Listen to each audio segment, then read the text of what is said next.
Hey yo, Hey yo,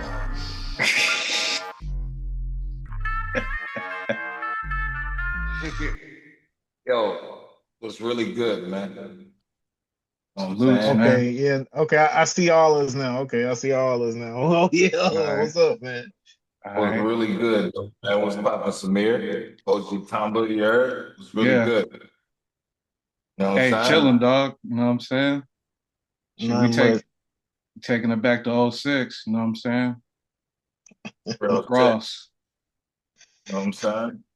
Just you bring it. know. You heard? Oh, yeah. That don't sound good. That don't sound good at all. What don't sound good? The joint that got the mic, the joint that bro, the side gave me Oh, says it nah, got bro. You ain't. charged. Yeah, don't. Just the mic. You know what I'm saying? You don't want to put style on blood. He's a good dude. You know what Yeah. I'm saying? Dude, a good dude, man. Go ahead. All right. All right. All right. Why Yeah. the fuck why I feel like I look like a dark skinned French Montana? uh, Ah, ah, huh? ah. Yeah. Hey, shout out to Max B though, you heard? Know what I'm saying? Pilgrims. Yes, sir. Montana. Ah. Ooh, snap. Yo. Go. No? No. Am I tripping? I think No. I hold on. How uh,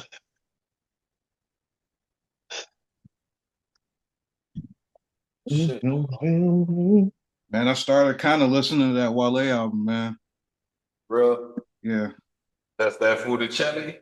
yeah. Oh, It's yeah? smooth, man. Like 5 tracks in, but you know No what I'm miss? saying?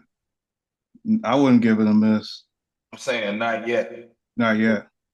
That nigga I'm But good. I'm I What, ain't man? gonna lie to you. I ain't gonna lie to you.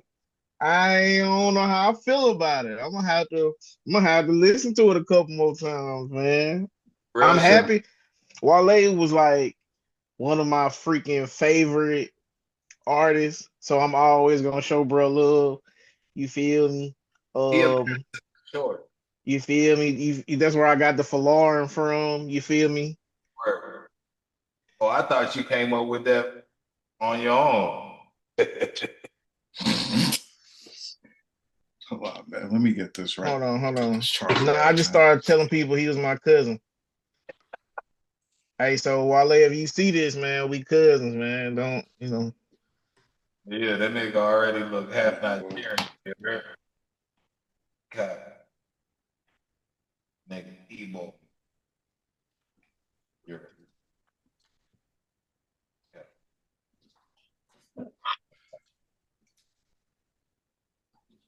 Yeah. Ah, it was really good though, bro. You But no. About the album, no, bro. It's cool, but I I'm saying don't know. production wise, you Production wise is fire. Production wise is fire. I just don't know. he long Like winded shit on the shit maybe if I read the lyrics to the songs as I was listening to them, type you shit. know, I could tie some shit together. But for me, my listening process for albums is I always listen to it on shuffle first. All right, so tell me this. Y'all give it 5 mics. Out of 5 mics, what do you rate his album? I'm not gonna rate it because I don't think it'll be fair. But off I first gotta listen, get through I the give whole it. thing, but it's through 5 tracks, I had to give it like 4 stars. You know what I'm saying? Just off lyrics, production. You got vibes for everybody. You know what I'm saying? I don't know about for everybody. Hey, Because I listened to the whole album, but I listened to it on shuffle. And it's really like whatever niggas thought Gifted was, that Gifted album, Yeah. this is that. This is what everybody thought the Gifted album was. Gifted album still had like some heaters, was like that the one rap with wise. Flower Bomb?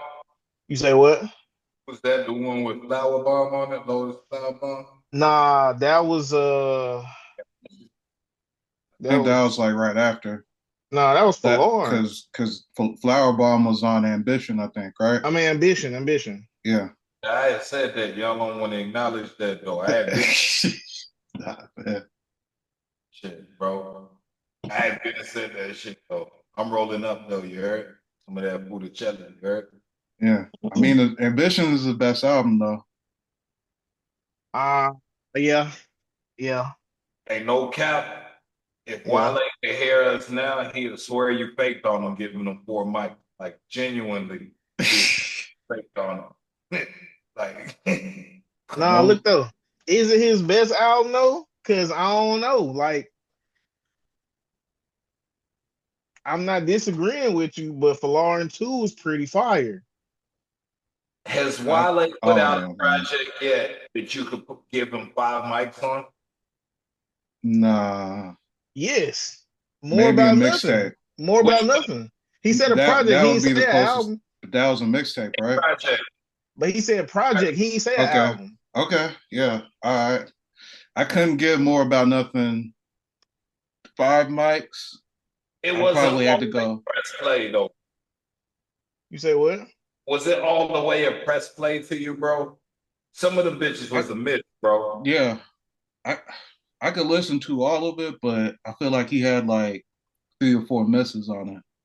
But is any album like a certified, no matter who you ask, like a good Yeah, 4 out of 5 people Drake, gonna no, agree has no skips, like any yeah, album. yeah, Drake has had those albums, bro, where Time out. Hold on. No, no, don't just say no. no. I'm saying what albums? What Drake album? What Drake albums have been press play, bro? I'm Are you I'm asking you. in my opinion, bro, like the catalog, bro, if you're talking about albums, besides that 21 shit for sure, bro. Besides that 21 shit for sure, you know what I mean? Like, So you saying like everyone but that one? hold on. The joint he did with Future though, it had That some has some skips. it had some heaters, but it you're right. Yeah. My bad. Ooh, you Yeah. good. But I'm only playing devil's advocate because I can listen to Nothing Was the Same with no skips. I can Yeah. listen to Views with no skips. Yeah. I can listen to More Life with no skips. That's why I said the consensus. Like when you look at when we're generally speaking, him for sure, bro. Like Jay Z, every album I've pressed play. You know what I'm saying? It's just some of them get burnt out quicker than others on. Yeah.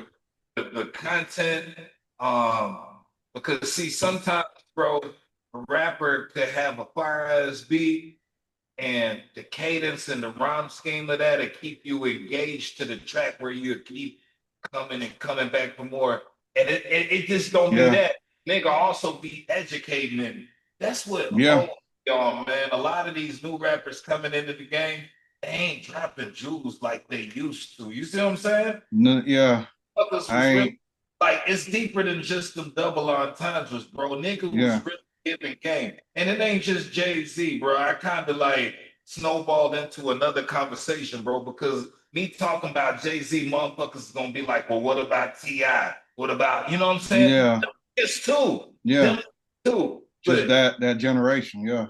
definitely their rap. T.I. Yeah. got best play joints in his catalog, not just Drizzy, Jay-Z, Kanye, Yeezy. You know what I'm saying? I ain't gonna say Weezy got press play projects, but not albums. Yeah. Albums, bro. You know what I'm saying? My bad. Oh, Yeah. Carter 2, Carter, man, stop playing with me. No, not every Carter album was a press play, bro. For like in the Yeah. same He that we had some talk about, skips. like that we talking about the other artists, bro. Because Carter 2 has his skips, bro. You a fucking man. All Nigga, right, you bro. was banging Okay, that hold on. lollipop. You was banging that lollipop, bro. That was on Carter 3. Yeah, Oh, but okay. You a good two has some skips. You a good What song you skipping? Fireman was on Carter 2. Yeah. Oh, y'all nah, listening to that one was a press play. Look, no. Y'all listening to that last song with Birdman? That I'm a No D cap. boy. Yeah. I was just about to say, you get towards the end of that Carter 2, bro. Man, listen. I'm gonna say this, bro. It's some stuff, bro. It's kind of like I don't want to say nostalgia because I don't want to say that, but it's like Nigga using big words. It's like when you listen to this stuff, bro, you probably not listening to every song like it's the first time you listening to it. You probably listen to it while you doing something else. So if it's at the end of the Carter 2, I'm not gonna get to the end of Carter 2 and then cut that off. I'm probably not gonna be listening to that particular song because I don't really care for that song either. But I'm not gonna, oh my God, this song's on, I gotta skip it. No, you feel me? So I will say that. But I used to skip Drunken Hot Girls on Graduation, and I love the fuck out of that song now.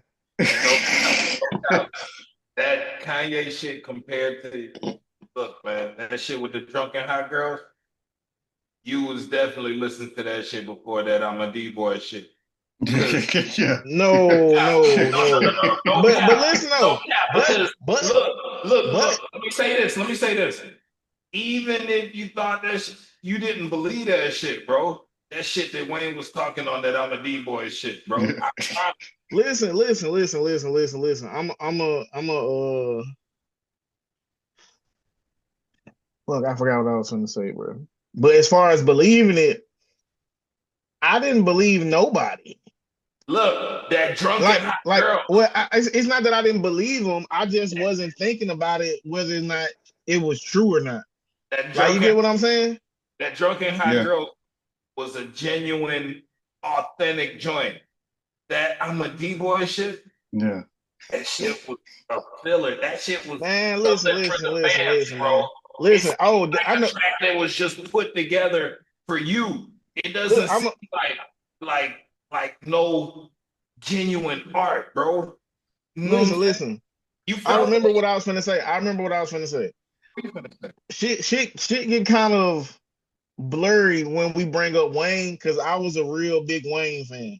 Now I used to be able to listen to Wayne projects from front to back, and it would take me a while before I started skipping the trash songs. You get what I'm saying? Like it was all about the moment, bro. Like in back in that time, Wayne could do no wrong. Hey, you know what's crazy, bro? So my bad. Nah, it's just when I hear other people talking about weekly, bro, I swear y'all niggas. Let me tell y'all something. My witness. If T wasn't here, you see what I'm saying? Like, see, your problem, Dallas, I'm not trying to fake on you. It's just that you don't have a T right here. T is my witness, bro. That nigga know, bro. You know what I'm saying? That nigga knows, bro. When I came down here, bro, niggas was literally talking about Gucci and Jeezy were better than this nigga, bro. Niggas really said this shit with straight faces, bro. I'm talking about during the dedication times, bro. You know what I'm saying? Hey, I'll say this, like me and Kane were probably the only folks saying Dedication 4 was hard, though. Dedication 4 was fucking fire, fool. And he ain't get that shit was so hard. Get no props for that type of, bro. And what's crazy is still when you compare that to Thugger projects, that came around that time, you'll be like, yeah, that shit riding. But when you listen to the lyrical and shit like that, Wayne lapped that nigga many times, bro. It's not even crazy. I mean, it's not even. It's bro. I'm gonna tell you where Wayne. I'm gonna tell you where Wayne fucked up at. The reason people want to fuck with that dedication 4 shit is because around that time we were transitioning into this drill shit. You feel me? That was like Yeah. after Chief Keef and that shit was coming up. Hold on. Okay, so boom, Wayne. His whole life has been rap. His whole life has been hip hop since he was a kid. He was a kid with Cash Money, bro, and Big Times and all them niggas, right? So what I'm saying is he probably missed out on being a kid because he was doing, you feel me? Birdman was setting up menage a trois and strippers giving them pussy at 13 years old. Or I don't know if I can say that on YouTube. Sorry.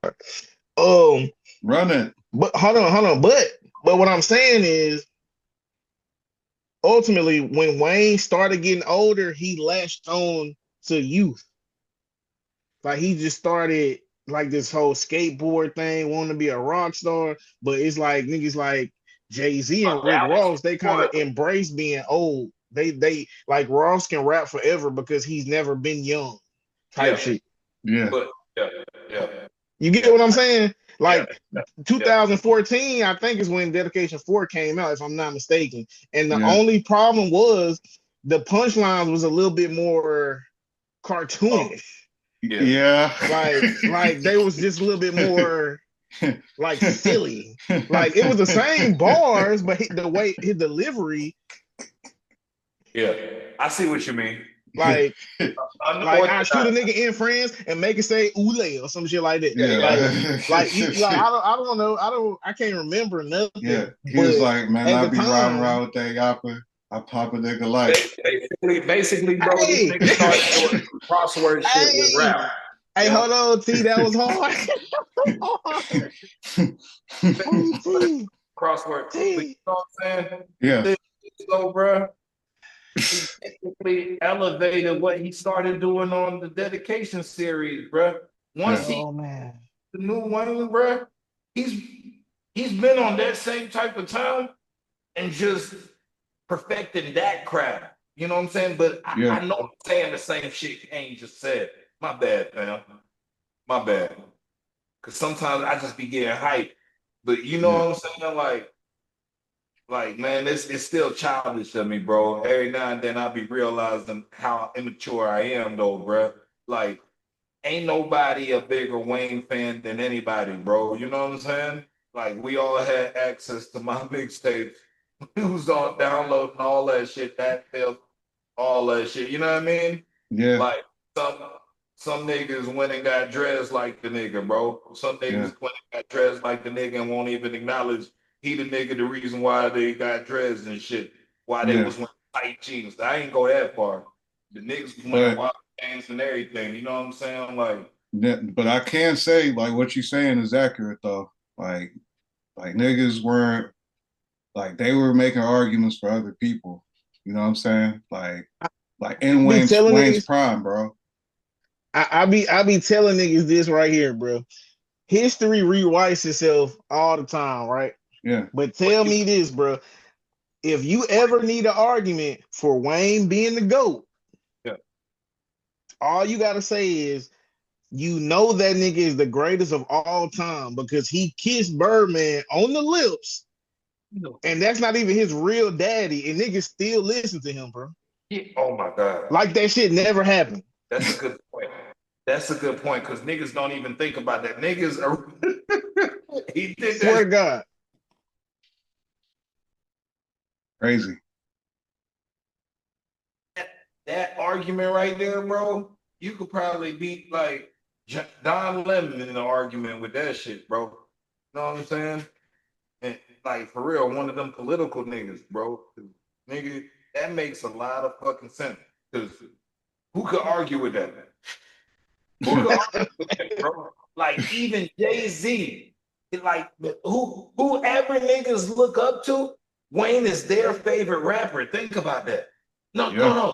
About that. Yeah. Whoever niggas look up to, whoever niggas say is their favorite rapper, yeah, that nigga thinks Wayne is the best, is the GOAT. Man. And then let me say something else too. While we giving Wayne his flowers, man. I know this ain't part of the show or whatever. But man, I just want everybody who compared Lil Baby to Lil Wayne saying Lil Baby is the Lil Wayne of this new generation to choke on something. I don't care what it is. It can be a grip. Choke on something. You know what's so crazy about that statement though? When you think about how the niggas came up in hip hop, like you know how serious I'm just gonna give you the benefit of the doubt because of how you've been talking. All right. But I'm talking to Kane. But you know how serious Wayne takes his craft. To compare him to Baby, Baby is don't get me wrong, he's a hustler, nigga. I cannot take his business acumen away from him. But when we talking about hip hop, when you think about the fact that Gunna and Marlo had to help this nigga, Thugger had to help this nigga, he wasn't even really on the rap shit. And the fact that Wayne was rapping better than adults in the game when he was still going to art school, fam. You know what I'm saying? Think about how they came into the game. And you want to compare this nigga to Baby, bro? Man. My whole thing was, bro, like people really act like they forgot, bro. It wasn't that Wayne was just doing freestyles on everybody beats, which Baby was not doing. It ain't even just that he was putting out like fire freestyles. Baby was doing it. But bro, he went on a feature run, bro. Lil Baby, there has never been a Lil Baby stimulus package, bro. Oh, And no. not only was Wayne doing features, close to that. and not only was Wayne doing features, he was doing features on fucking R&B songs, on pop songs. Everything. Like, rock, nigga. Rock. Nigga. Man. Like for real. And then come on, man. Like let me go back. I'm sorry, T, but running. When you were talking about the fact that he did freestyles on everybody's song, also mentioned the fact that the Wayne version, 9 times out of 10, around them times, yeah, slap harder, bro. Yeah. Don't fake. I wish a nigga would try to fake, bro. Niggas hated when Wayne jumped on they shit. Yeah. You talking drought 3, no ceilings. Yeah, this shit ain't down where you like, damn, nah, niggas hated that shit, bro. Yeah. Because the Wayne version was gonna be better, bro. Hey, here go another slight topic. Since we got topics inside of topics, right?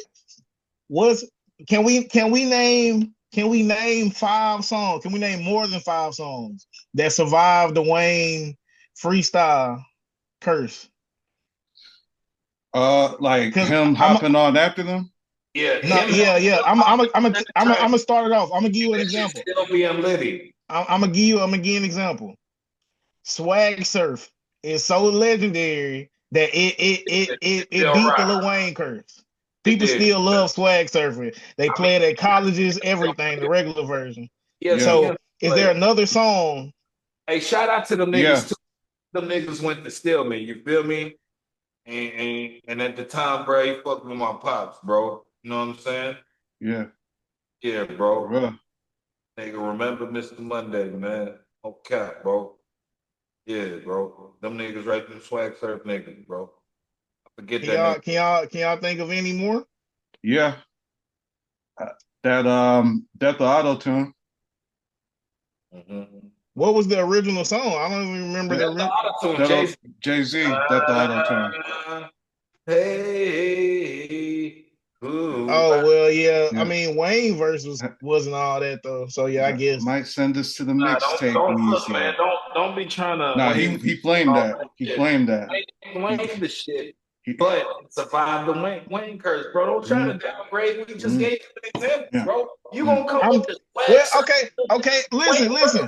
Fire on the Swag Surf, bro. Listen. Hold on. We can keep that. We can acknowledge that song, right? But me personally, it's just weird for me because I didn't care for Jay-Z's or Wayne's version. So that shit was too hard for me, bro. I ain't gonna lie, dude. What? The Jay-Z version. Just the whole, yeah. Oh, yeah. When it dropped now, nigga might just call me a backpack nigga, bro. I was in the tank, bro. And that was around the time where the Rock Boys in the building tonight. Yeah. I wasn't wearing nothing but black around them times, bro. I probably Yeah. was on a 3-year run wearing nothing but black. Yeah, for real. They probably thought I was gothic. Yeah, that nigga was definitely around them Brits. Red So Porches. all we Red got is two songs. Porsches. All we got is two songs that survived the Wayne I joint. gave you one though. Oh no, that was T. Yeah. Damn, that shit really hard though when you think about it, bro. Yeah. When you think about it, bro. Yeah. You Low have to key. think, you know what I'm saying? Low key. Hey, bro, no cap, bro. I might pause on them game black sweets, bro.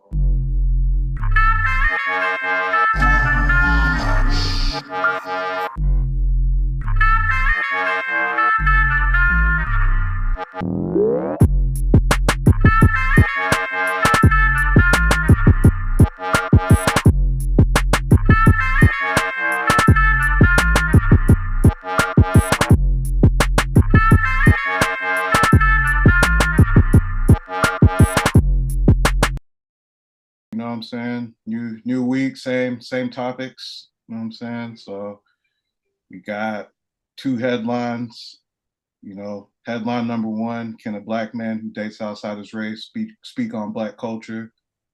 Headline number two: All-time three-point shootout. Who wins? So let's go ahead and start with the first headline, man. So It was a can a double black header. man who dates outside his race speak on black culture? You know what I'm saying? Like, I feel like there's just been a lot of conversation about this for a long time, man. Like, like if you're a black guy who, it could be just different situations, but if you're a black guy who, you know what I'm saying, never dated a black woman, but constantly speaks on black culture, you know what I'm saying? How, like, how do we view situations like that? You know what I'm saying? Is that okay, or is that something where we're like, you know what? Maybe if you dated inside the culture, maybe if you were a little bit more authentic, you know what I'm saying? You could speak on black culture, you know. I don't know. That's just something I've seen around, and I've thought about it, you know what I'm saying? Like me personally, I talk pretty proper English, and just off that sometimes I might feel like, am I authentic, voice on black culture, you know what I'm saying? So I don't know. Like I've seen, a lot of icons, you know what I'm saying? Tiger Woods. Tiger Woods might not be a good example, but Tiger Woods, you know what I'm saying, who never dated, at least as far as I know, he never dated a black woman, you know what I'm saying? You had, the Kobe Bryant's, you know what I'm saying, who I think he dated black girls, but he ended up with a Spanish girl, you know what I'm saying? Michael Jordan, you know what I'm saying, who had a black wife, black kids, had white woman, has, married a white woman. So, you know what I'm saying? But it just seems like it kind of depends on who you are. Um, as far as like being able to speak on black culture for me, I feel like it's a person by person thing. But, I don't know. I remember what I said last week, but all this shit stupid. I feel like this shit is just some type of divester dividend to kind of separate us or whatever. The shit stupid shouldn't even be looked at like that. Who you date or nothing don't change the fact that you are black. Just like if you get money, it don't change the fact that you are black. You know what I'm saying? Um the shit is stupid. Yeah. Um because it's basically saying like I feel like people put a label on things. Like people already don't want to listen to nobody. So Yeah. even if they say right message, wrong messenger. So they look for any reason not to listen to you. So all they have to do is label you something as toxic or bad, and then it's like, we don't have to listen to this guy. So I just feel like that's stupid. I don't care if I don't have kids.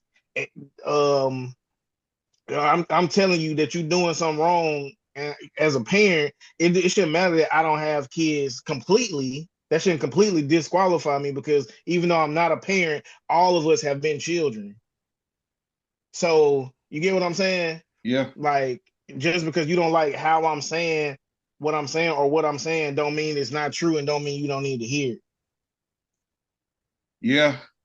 But see, I identify with that, man. But I've also seen just different circumstances, man, where somebody who say it's a black guy who, you know what I'm saying, he's with a white girl, you know what I'm saying? Let's take, I don't know, I'm trying to think of a really good example, man, but I mean, I bro, want to say we could just use the example I, that sparked this topic. nah, I I don't remember what they was I talking about, I but but let me say this, like for like Serena Williams, I'll say Serena Williams, right? She got a billionaire husband, right? And he's white, right? is But he a billionaire or is she a billionaire? I think they might both be billionaires now. But Okay. no, like I feel like she's never caught any conversation on that, where No, people like question, you know, her views on society just because of who she dates.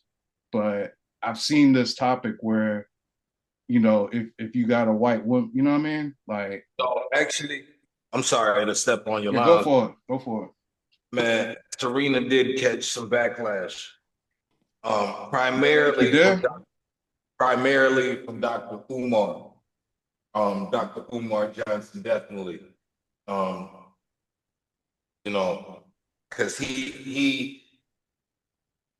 all right. So there are people like Dr. Umar who believe you cannot, if you say you're for the black community, you cannot, it's hypocritical to say you're doing things for the black community and you're all this for the black community and at the end of the day you be in an interracial relationship because it's like your progeny, you know, like at the end of the day you're supposed to further the race, right? You're supposed to promote the race, and how are you promoting the race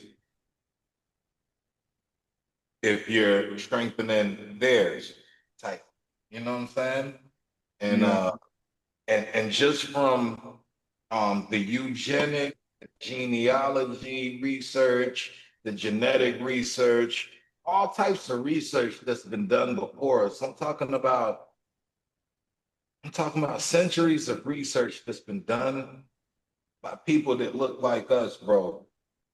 These people have taken from us, bro, and then breeded the black out. You know what I'm saying?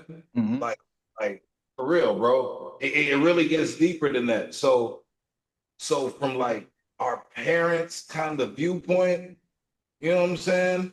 Yeah, Like, if somebody has seen and is looking at it from a historical standpoint, everything that that race has done to people that look like us, you know what I'm saying? And yeah, then one of us goes and now is with them, bro. How can you say you're for us, bro?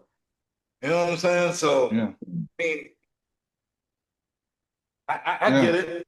And even what people that look like them are still doing to us, you know? And a lot of times, bro, and let's take it further, bro. When you look, let's just look at the politics of this shit.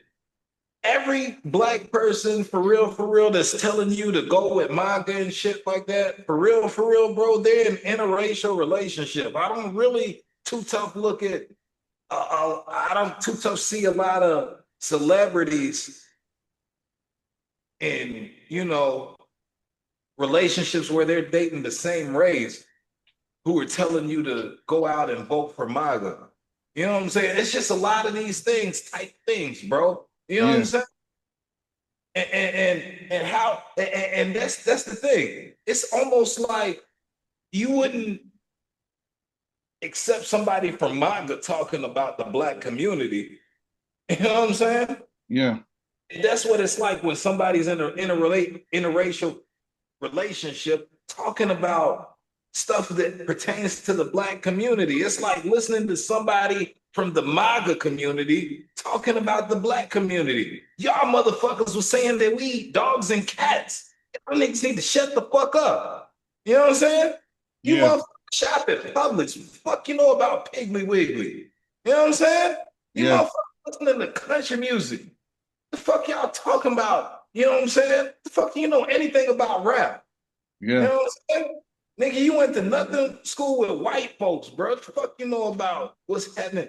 So those are the type of things. But a lot of times the problem is when you have a nigga that grew up around Kane or somebody, bro, or grew up on the west side of somebody. Now he dating somebody that went to county high or something like that. But Yeah. people see him dating this girl from county high and they think that he county high. They don't think that he the west side. You know what I mean? Yeah. You know what I'm saying? And them niggas is the outliers, bro. And them niggas need to understand that they are the outlier.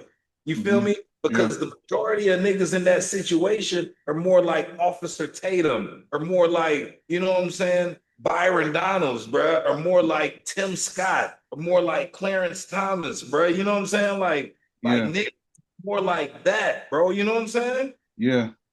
Raises like Bell curve, bro. So that's political eyebrows. Yeah. like profiling is real, bro. I Yeah. mean, feelings and shit like that. But you know what I'm saying? Like people have lived off of the saying numbers lie. You know, I mean, men lie, women lie, numbers don't. I Yeah. mean, that's just a factual statement for a reason, bro. You know what I'm saying? And don't get me wrong, data can lie when you have somebody misrepresenting the numbers, bro. But you know, generally speaking, bro, numbers don't lie, bro. Damn, I just went on a rant. Yeah. Yeah. I'll see. All right. Before See before where my mind gets kind of thrown off is where you got the liberal Black dude who dates the white girl who's also liberal, right? And what do we do with his opinion about Black culture versus like a Black person who dates inside his race, right? Who isn't like having that same impact on like in terms of like speaking out as that liberal dude with a white girl. Like, you know what I'm saying? Like, what do we do with that? the thing is, bruh, is like fuck the messenger thing, bruh. What is he saying? And if you can decipher with your fully capable mind right from wrong or your own thoughts or whatever, like it shouldn't really just matter. Like I mean, About what completely. you said though. Like I mean, of course, Think nuance about and context matters, but at the end of the day, like the only difference between somebody like that saying it and somebody like I guess Meek Mill saying it is with the guy who got a white girlfriend or whatever. Since Yeah, they didn't grow up like you or they grew up better than you, it almost looks like they on some like they don't fuck with you type shit. So when they telling you about yourself, you taking it, you feel me, is frustrating you and irritating you, like as opposed to somebody who been a felon who did time or whatever, and now they on some like working with the government shit, and they saying like we need to do peace, we need to do prison reform or whatever. It's different. It's not like for some reason. I mean, I don't really get it. You feel me? Because when yeah, somebody who dates a white person say something, I'm not like defensive. It's like but that's just me though. I just you know, feel like, you know what I'm saying, people follow mm-hmm. the leader too much. You feel me? They I was just about to get into that, bro. Like what they call herd theory, I Yeah, believe, where like, you know what I'm saying? Like niggas just they can't think for themselves, bro. They take on the you know the thought process of the herd. However, the herd thinks, that's how the individual thinks, instead of the individual thinking for themselves, bro. You know? That's back to that Serena Williams thing. People was on her head top because real. she was saying something about and I might be misspeaking, something about not liking her natural hair. And people were like, oh, so since you have a white man, then you shouldn't be talking about natural hair or whatever, whatever. And on one hand, I can see how people might think that's self-hate because she was also seen in pictures where she was like lighter. So people think she was bleaching her skin. They saw her like losing a lot of weight, and they're just like, oh, she's doing all that for this white man. So people was on her head top about her comments about her natural hair or something like that. And of course, people was like taking it back to when y'all was younger and people were judging y'all for wearing barrettes or whatever when y'all was playing tennis or when y'all wearing y'all natural hair and all this and that. And they were just everybody was like, since people gave y'all such a hard time about it, y'all learn to dislike it or find something wrong with it internally. So that's why she ended up being with a white man, even though she could have been with any black man because But she's Serena Williams. but man, look, and this is taking us somewhere else. But the perception of me, you were asking like where we from and everything.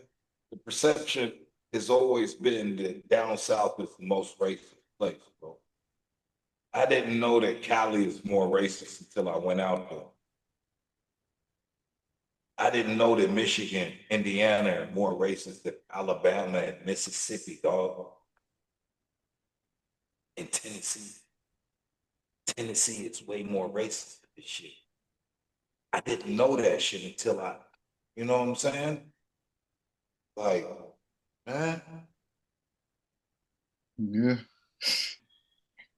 It's crazy because you don't be feeling like that when you in Atlanta or DC, you know what I'm saying? That you close to the spots that might be on same type of time, Alabama, or worse. Ask any of them, like, man, that shit is way more racist, man. Mexicans is killing black people.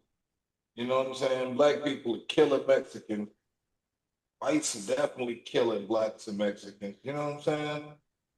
Like, it's really segregated, but you know, Let's tie this back to the original topic. And you don't want at, topics. As soon as the niggas start talking about the shit that you introduced, you want to bring us back to that shit. Yeah, bro. Y'all rewind the tape and see what I'm talking about. This nigga. All right, let's get back to the original topic. East side. Yeah, nah, man. look though, you ever seen you seen Undercover Brother before, right? There he goes with another fucking top. Look at this shit, No, bro. no, no. I'm just gonna tell you. I'm just gonna tell you. It's a scene in there when they was arguing, and the white dude, the token white dude in there was like, "It's getting all racial in this piece." And I'm just like, man, it's getting real Nah, racial up in here, man. You know what I'm saying? That's all I was. It was getting a little. I like that shit though, bro, because you real conscious and shit to what's really going on, bro. You know what I'm saying? The scope of things, YouTube and all that, the guidelines. You know what I'm saying? That's why I fuck with you and T. Feel all them niggas, bro. Like y'all crowd, bro. You know what I'm saying? Yeah. Because I be going other places, bro. Needing y'all to keep shit in check, bro. I appreciate you. You feel me? You know what I'm saying? I Yeah. Yeah. like you providing the context for that too, bro. You know what I'm saying? Because I'm on this lemon cherry right now, bro. Shit is really hit with the get. All right. Oh, So is that a you wrap? back. Kansas State was up like 10 points. What's the next topic though, bro? All right. Let's see what we got. Down this reverb. All right. So all-time three-point shootout. So we got some updated stats. So most three-pointers NBA career as of right now. You got Stephen Curry, number one. Then a surprise with James Harden, number two. Then you got Ray Allen, number three. Dame Lillard, four. Klay Thompson rounds out the top five. LeBron jumped Reggie Miller since last week, so he's six. Miller's seven. Kyle Korver's eight. Paul George is nine. Vince Carter's 10. And so that's most three pointers NBA career. And then we got 3-point contest winners. So the most three-point contest won was by Larry Bird. He has 3. Craig Hodges has 3. Peja Stojakovic has 2. Jeff Hornacek, Mark Price, Jason Capono, Steph Curry, and then Dame Lillard got 2 as well. So who y'all taking in an all-time 3-point shootout? Who would be y'all's roster to go into it? So we just asking who the 5 is? Yeah, I guess we gonna narrow them down like last week. If we asking who the 5 is, I'd like to see Bird, All right. Clay.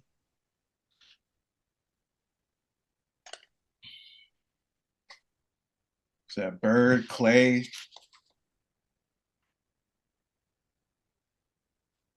I ain't gonna lie, I don't want to put Larry Bird in it. I ain't gonna lie to you. I ain't gonna lie to you. I don't even want to put because Larry Bird, who I feel like gonna win it all. It ain't even necessarily that he the best shooter. He just the most competitive out of everybody, in my opinion.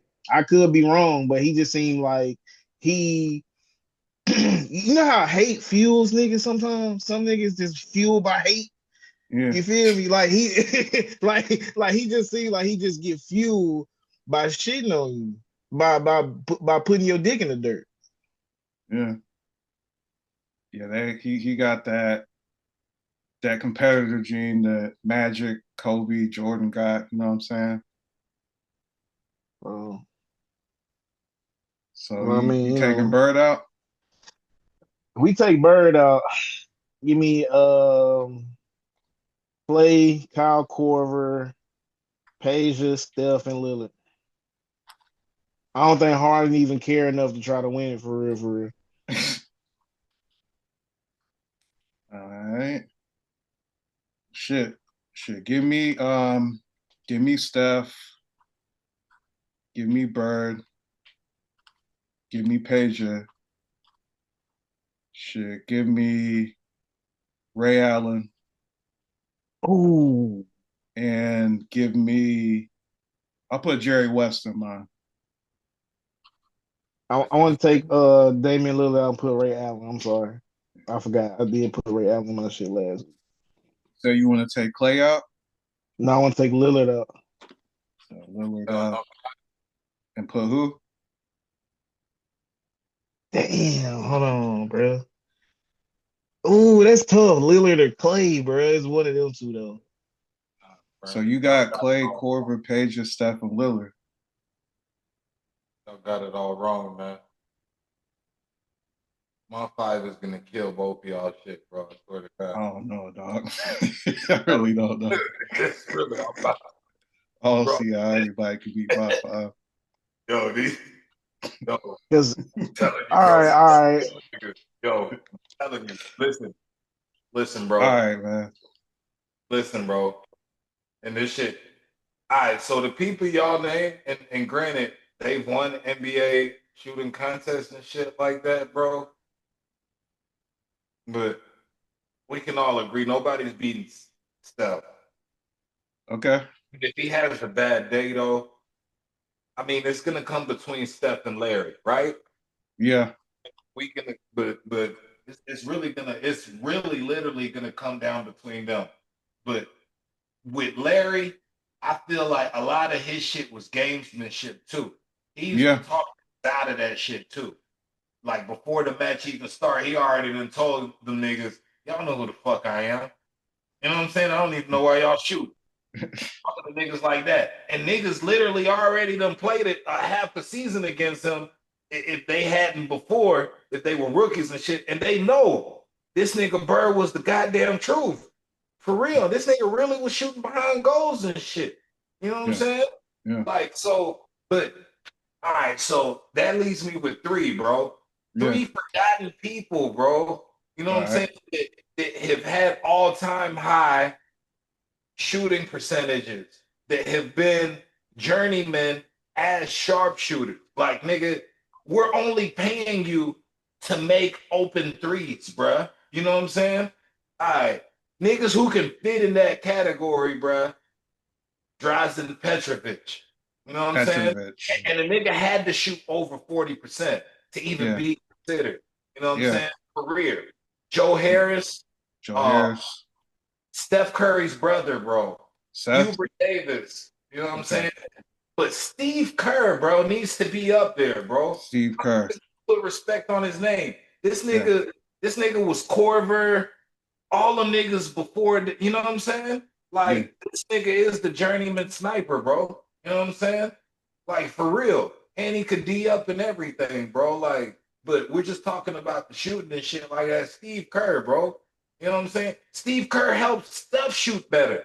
Come on, man. You Yeah. know what I'm saying? Like, niggas better put some respect on that nigga name, bro. So, him, I'm not going to put Kyle over there. You know what I'm saying? But Yeah. I do remember Steve Novak, bro. You know what I'm saying? Okay. Steve Novak. Nigga, bro. Like when he was in games, bro, if he Yeah. just got a little bit of space, like for real, if it wasn't for Steph, bro, that nigga might have been an NBA 3-point shooting champion, bro. You know what I'm saying? Just on Yeah. some shooting in rhythm, Steve Novak, bro. But like, you had to be a real gamer to get to him, bro. Or Jason Capono, bro. Like, bro, that nigga, man, he was a can't miss nigga, bro, especially at UCLA. You know what I'm saying? And Yeah. I look at how niggas shot in college, especially for niggas who had some type of collegiate career, bro. Like, cause like being able to hit shots like that in college, bro, you Yeah. really have to be that nigga, bro. You do. You know that, bro. Because niggas is really locking up in college, bro. The Yeah. defense, like, so, man. Yeah. Yeah, so, yeah, bro. They Like, y'all, focusing in on you in college. yeah, but we're talking about the 3-point shooting contest, bro. But I'm Yeah. just like, that level let me know these niggas is really shooting like that, bro. So, Yeah. bro, you know what I'm saying? And think about that. Some of our best shooters that we've had really went to college. These niggas weren't one and dones that came from high school and none of that. Yeah. None of these niggas who we're talking about came straight out of high school except KD. You know what I'm saying? And Yeah. niggas don't even put respect on his name as a sniper. You know what I'm saying? But I Yeah. Hold on, who? KD. But I seen a He summer he played a year in college. but not But he ain't. 1 year. I said one and dones or just came straight out of high school. He didn't really stay. Yeah. Everybody we talking about on this shit was like 3, 4. You know what I'm saying? Yeah. All the snipers like played in college. Like, Yeah. you know what I'm saying? Just not one season. You know, Yeah. or Steph had those back-to-back March Madness that, yeah, you know for what I'm real. saying? Are we just naming niggas? Nah. I mean, Because I'm saying, shit, I mean, I could have threw Kurt Heinrich out there. Shit, I could have No, threw out. no, bro. With them niggas, you gonna put up Kirk, bro? Bro, did you hear some of the names you said, bro? With Jason Capono and shit like that, bro. I ain't talking about these niggas playing one-on-one, bro. Nah, bro, JJ Redick, bro. Oh, I forgot JJ. That's a good one. That's a yeah. good one. He deserves to be up there. He deserves to be up there. That's legit. That's legit. He one of them 3 Hey, spots. with all due respect, bro, no, he does not, bro. What the fuck did you just say? No, Hey, bro. JJ was so Turn off cold. this Weezy reverb. put him in a lyric, bro. Bruh, did this College. nigga just literally? I had to turn off the reverb on my shit. I had to come out the No, cloud. no, Bro. listen. Bro, Yeah. it's a difference between, bro. All right, bro. That's what I'm saying. Is we just naming niggas, bro? All right. So I all got. So who's your Hold 5 on, bro. money? Hold on. Cause did nobody say Danny Green? Hold on, bro. Did nobody say nothing about Danny That Green? nigga was a corner nigga, bro. Come on, man. Hell nah. That nigga he was nice with that corner. He was a Bruce Bowen though, bro. Like that nigga wasn't everywhere at the 3-point line. That nigga was a corner nigga, bro. Come on, don't do me like that, bro. Danny Well, Green. okay, so if that's the case, I can't say Kevin Love then. Everybody who I named, bro, was everywhere behind the arc, bro. You know what I'm saying? Everywhere behind the arc, bro. Not just corner boy type shit, bro. You know what I'm saying? Top of the key wing type shit, bro. Just behind the arc. That was their job, bro. You know what I'm saying? Danny Yeah. Green straight corner boy shit on Spurs, Raptors, and the Lakers, bro. He got the rings, So but what you mean to that tell corner boy. me is, I can nominate Malik Beasley. Yeah, But but he gonna get nah, threats, but nah, you can bro. put him in that shit. Don't do it like that, bro. Come on.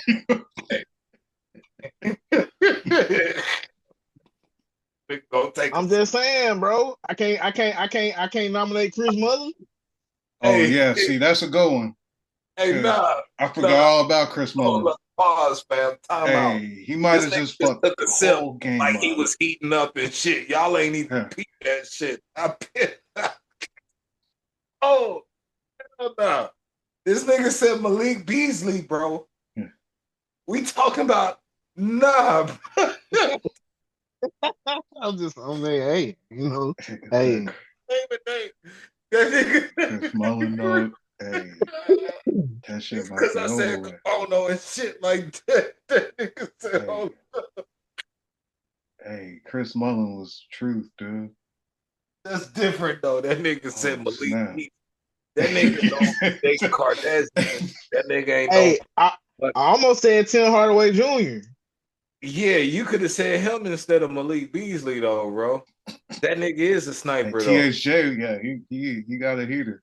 Yeah, yeah. That nigga's been known for being a sniper since college. He got drafted for being a sniper. You know what I'm saying? Cause all them niggas they went to Michigan with him were snipers. Like their offense at Michigan was built off them sniping or getting to the rim on some Golden State shit. You know what I'm saying? So Yeah, like he been a sniper, bro. yeah, You know what I'm saying? You that would have been proper. I'm yeah. really blown on the Malik Beasley shit, bro. Cause you you was a hooper, you know what I'm saying? I I said you was a hooper, cause like when when I came home, bro, niggas was going to the church, bro, like them sessions, bro. You was with it too. Y'all niggas pissed me off that one weekend. I always tell T about this shit, bro. It was like you, Dennis, Tiki, and it might have been DT. And all y'all niggas was dressed like the YN hoopers with like the spandex shits and like KDs and like the spandex shit under the shorts though. You know what I'm saying? And Yeah, hey, T put me on to that. bruh, T that put me shit pissed on. me Hey, you off though, can't. because Hey, I got to the court late and all hey, Nah, look though. it was really already had Dennis the though. team, and everybody was hitting threes that day, bruh. Yeah, I'm telling you, bruh, y'all pissed me off. Kane, you was even hitting threes. I'm talking about consistently, bro. You probably was even making the most in the games, bro. You feel me? You know what I'm Nah, saying? yeah, I know exactly what you're talking about because I only had one pair. I yeah, had some baby blue and light blue LeBrons. They was big as fuck, but yeah, I caught them on yeah. I remember sale. now. and I had caught some blue like compression pants to go. Man, I was fresh as fuck. What you talking about? Fool? That What shit you pissed me talking off. about, Hey, man? hey, listen, bro. There are two niggas in Tuscaloosa, bro, who have pissed me off whenever they get buckets and I lose, bro, to they teams, bro. You know what I mean? You know what I'm saying? Cause I just know, bro, you wasn't like, when Drake was like, you wasn't with me shooting in the gym talking about Kobe White, bro.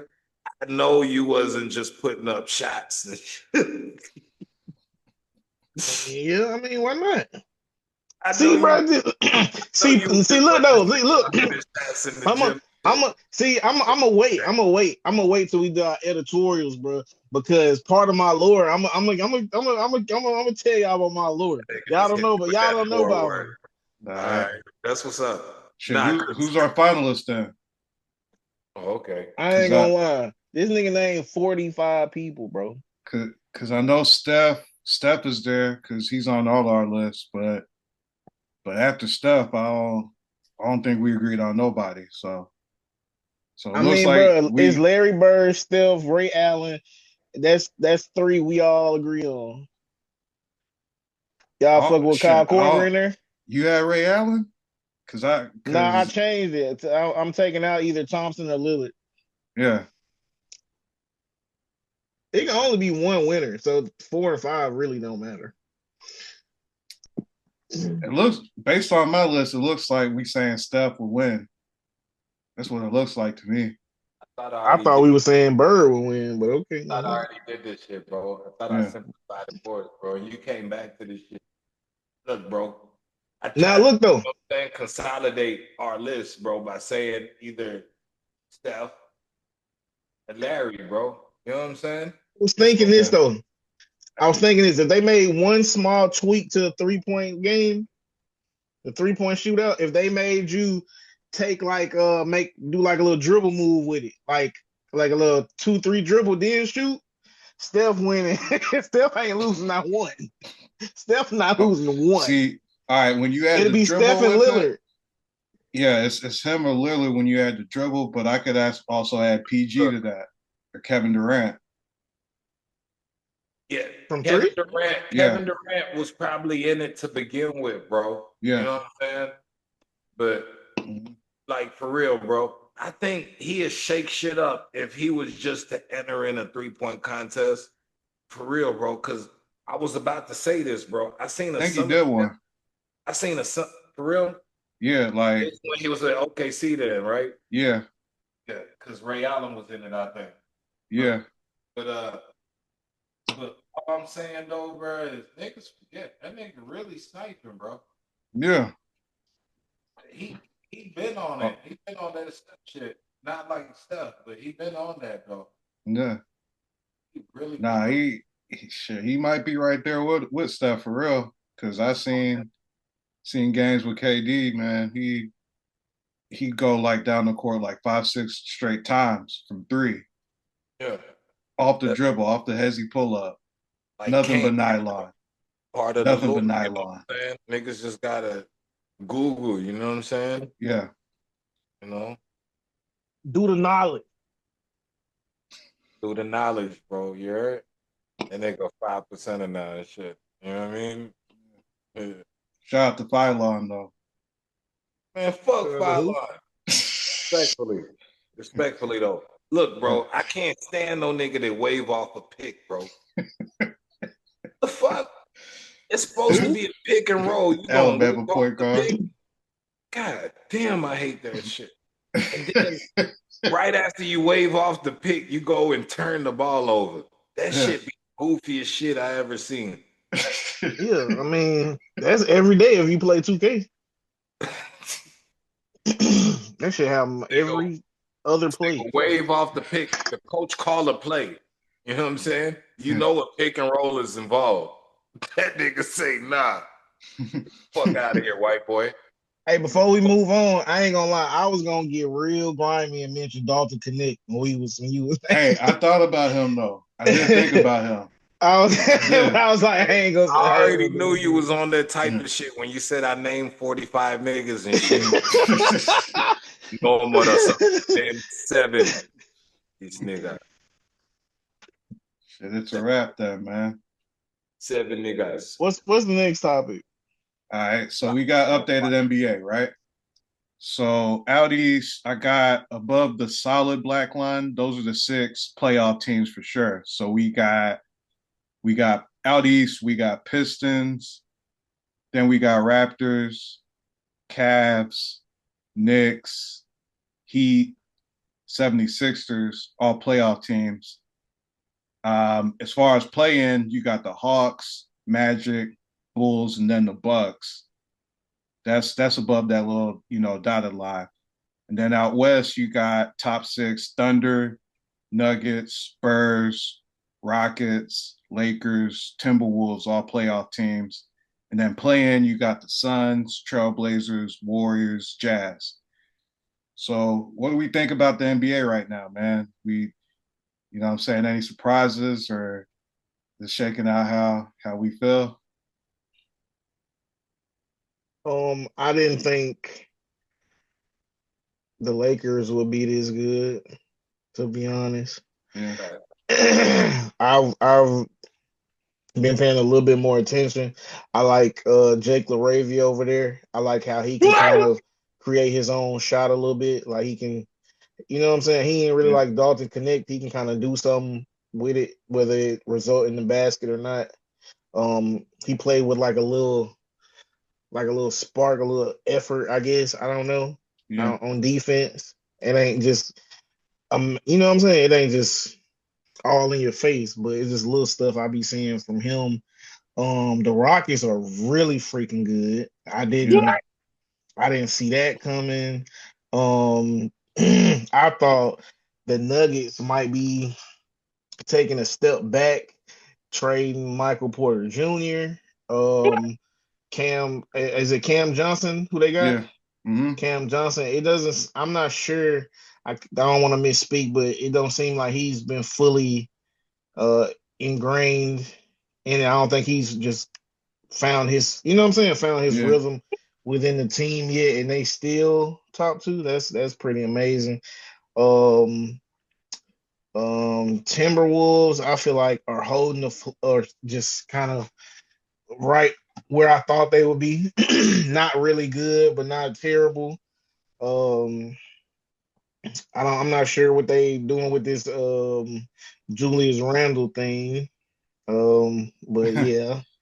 The Trailblazers are better than I thought they would be, especially with Chauncey Billups going through whatever he going through. right. I didn't think the Warriors. I feel like the Warriors about where I thought they would be. I thought the Suns. I mean, really, the Mavs not supposed to be this low, and the Clippers not supposed to be this low.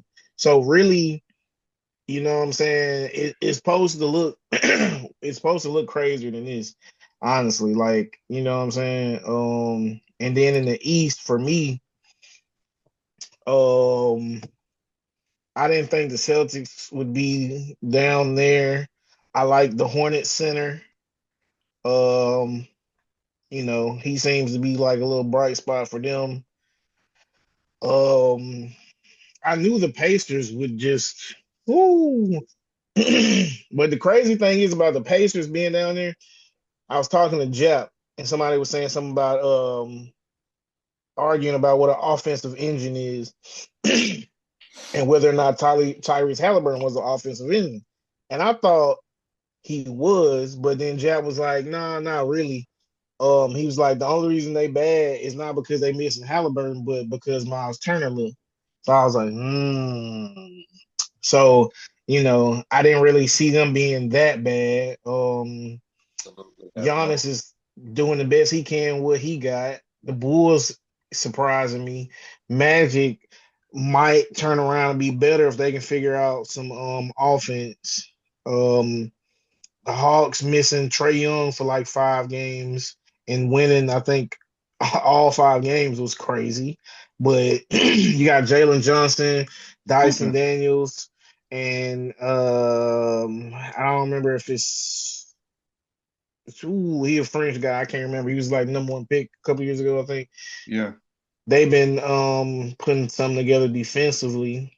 Um Norman Powell been going crazy for the Heat. He been given like more of an opportunity to, you know what I'm saying, be him or or show more of his game. So I like seeing that nigga hoop. Like I ain't know he was like that. Like I knew he was good, but you feel me? Like, I ain't know he yeah, was like that. So you feel me? That's cool. The Knicks, I don't know what they doing. The Cavs, I don't know what they doing. I'm thinking they're gonna trade Darius Garland. The Raptors being #2 is surprising. I think I seen Brandon Ingram was like top 5 in some people's MVP votes. Pistons being, I'm just not seeing this. Pistons being #1 is crazy. Like it's not crazy as in like I don't believe it. It's crazy because like they literally beat the record or set the record for like most lost games in a row like 2 or 3 seasons ago, and they've yeah, been getting better and better. And like they had Malik Beasley, and he was supposed to resign with them, but he got into some trouble for some alleged stuff. I don't know, sports gambling, whatever. yeah, Um, but and you know, they still, it looks like took a step forward. And that, I mean, a lot of that got to do with Cade, you feel me, growing more into his game. Um, I'm not, you know, I like to see him clean some stuff up, like turnovers. And I don't like how people claiming he like being like Kobe just because he dropped 40 on like 45 shots or some shit like that. I don't appreciate that. You know what I'm saying? But I do fuck with K. When I was sports betting, you know what I'm saying, we used to mostly Bill, not me, but sometimes, you know what I'm saying, I would bet on K to get 30 and he'll hit it, you know. So shout out to K, respect the parlays out here. Um the Nets don't even look right being anywhere in the top, yeah, above that line. So they were where I expect them to be. And the Wizards. Um Yeah, man. Clippers, I don't know, bro. I feel like Yeah. I honestly feel like the NBA should ban Kawhi Leonard at this point because he playing with the church's money. He already getting paid under the table. He's playing with He, the church's money. yeah, man, they paying him under the table. I didn't know that was a church. It's not. It's just that's just a saying. Like Oh, what? No, I'm saying all right. Oh, when I said he playing with the church's money, I meant that they build this team around him for him to only be available sometime, whether it's yeah, because he injured or because he low managing. That's what I mean by playing with the church's money. yeah. That there was a comma in Got between it. that and him getting paid under the table and shit like that. Got it. So, um, yeah, just yeah. I Shit. mean, he ain't playing for real anyway. And James Harden should be in people MVP. Like I mean, not no, I Yeah. might be I mean, reaching. he I might be hooping. reaching. I might be reaching. But I Man, mean, just he basically doing all he can to carry that team. No cap. Like people should have nothing bad to say about James Harden, bro. shit. So let me ask you this: you said Brandon Ingram's top five MVP in some people's Not in eyes. my top five, but I mean, Shit, hey, you think that's because he's dating Glorilla, or you feel like of it's because course he not. hooping? Of course not. I think it's because the East is wide open. And you know what I'm saying? Like I mean, the Raptors been doing this where they spamming wing players, three different wings on the court at the same time. Scotty Barnes is decent. Grady Dick's decent. RJ Barrett, he been getting better since when he first came into the league. I mean, I don't think I got nothing to do with Glorilla because if that's the case, shit, what the fuck wrong with Lillard? Because when she was fucking with Lillard, that nigga wasn't really thriving. He wasn't in nobody. Him and Giannis. One nobody. I don't. There's no correlation. Sir. There's no correlation. She, you know, I mean, she cool, Yeah, but that's it. I, But that's it. She ain't got yeah, no superpowers. I ain't gonna lie, man. I'm with you. I'm kind of surprised about the Pistons because as good as they were last year, I couldn't see them like leading the East. You know what I'm saying? Like I know Cade Cunningham, you know, all around player, you know what I'm saying? Next up, everything, Nike contract, but like I don't know. I feel like they're surprising and I don't see that lasting in the postseason. You know what I'm saying? Like I feel like somebody else is gonna come out the East other than Detroit. And then out west, I feel like OKC's rolling. You know what I'm saying? It looks like they're going to be the team to beat again. But if I had to bet my money, I feel like it's going to be two different teams in the finals this year. You know, I I just really think the NBA is wide open this year, and I don't know. I'm not seeing anybody really just separating themselves. Well, I'm gonna say this, man, and you guys definitely had some good input. But first off, the betting scandal that's taking place right now across sports, that right now has something to do with the level of play that we're seeing. Because these niggas don't want to fuck up. You know what I'm saying? Because they know there's an even bigger magnifying glass on them. And yes, they were throwing games, and yes, they still are. You know, but they are more crafty at how they're doing it. Um, just wanted to get that out the way. I like what you said about the Trailblazers, because hell yeah, that's a big ass surprise, bro. You know, Yeah. but it shouldn't be because of their off-season acquisitions, bro. They've made some shakeups.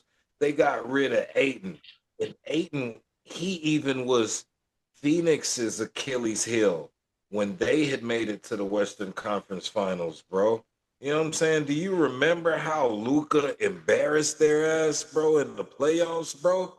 Do you remember what Luca did to their ass? Yeah. That was when Aiden has something to do with that shit, bro.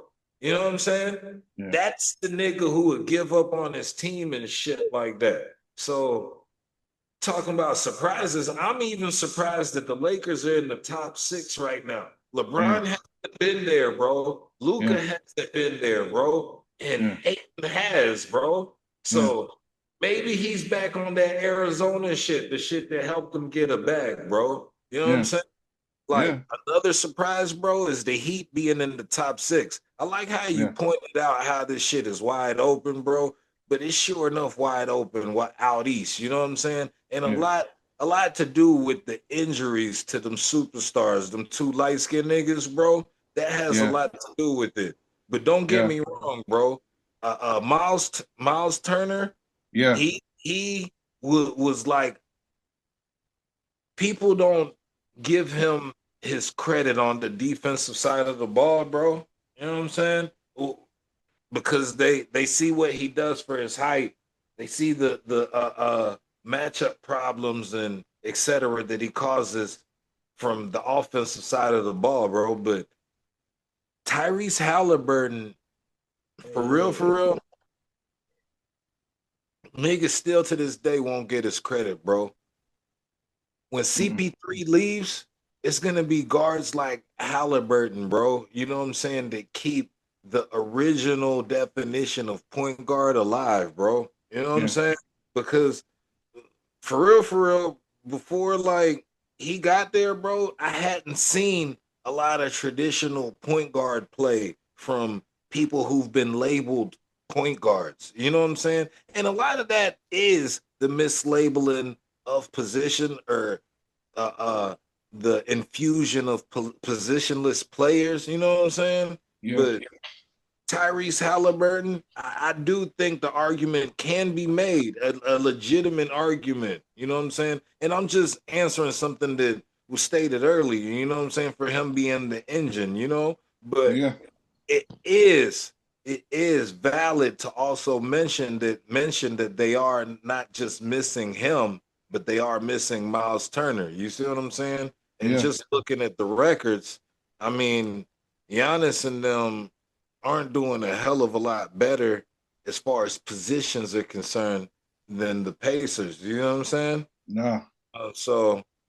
So really, that 6 game difference, with it being early in the season, you know, one could say that maybe if Halliburton was there, maybe they'd have a a better start. Because still though, still mentioning uh a player's defensive contribution on a team like Indiana is like, what are we talking about, really? You know what I'm saying? Because, like, think about it. Will we mention defense when talking about the Suns with Steve Nash and Amari Stoudemire? These niggas were scoring 140 points a game, dog. We ain't talking defense. You know what I'm saying? Like, these niggas had like the best offense in the game last year. We Yeah. were talking offense, not defense. And with that being concerned, bro, you got to mention the puppet master, bro, Halliburton, bro. You know what I'm saying? And usually I don't even fuck with the red bone when we talking about hoops, bro, because Dallas, bro, you were dropping bombs. You know what I'm saying? Like, you know what I'm saying? But hey, Hey, let's talk about what you said about the Clippers, though, bro. Because listen, bro, the Clippers, bro, them just a bunch of old niggas, bro. For real, for real. But Harden, he been holding up, though, man. That's a surprise, though.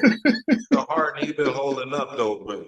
But for real, bro. Like that's the only surprise, bro. Because like them niggas should be where they at, bro. You know what I'm saying? And it's about it, bro. You know, Yeah. yeah, it's about it, bro. You Hey, know, hey, look though, two things real quick. You said the Clippers is a bunch of old niggas. for real, You know for that? real. Hold on. Look though, you know that line.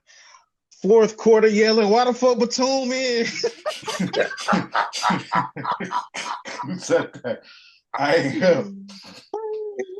Who said that? Yo, it was some rappers from LA, man. I think it Yeah. was Blue Bloods Clan or something like that. Yeah.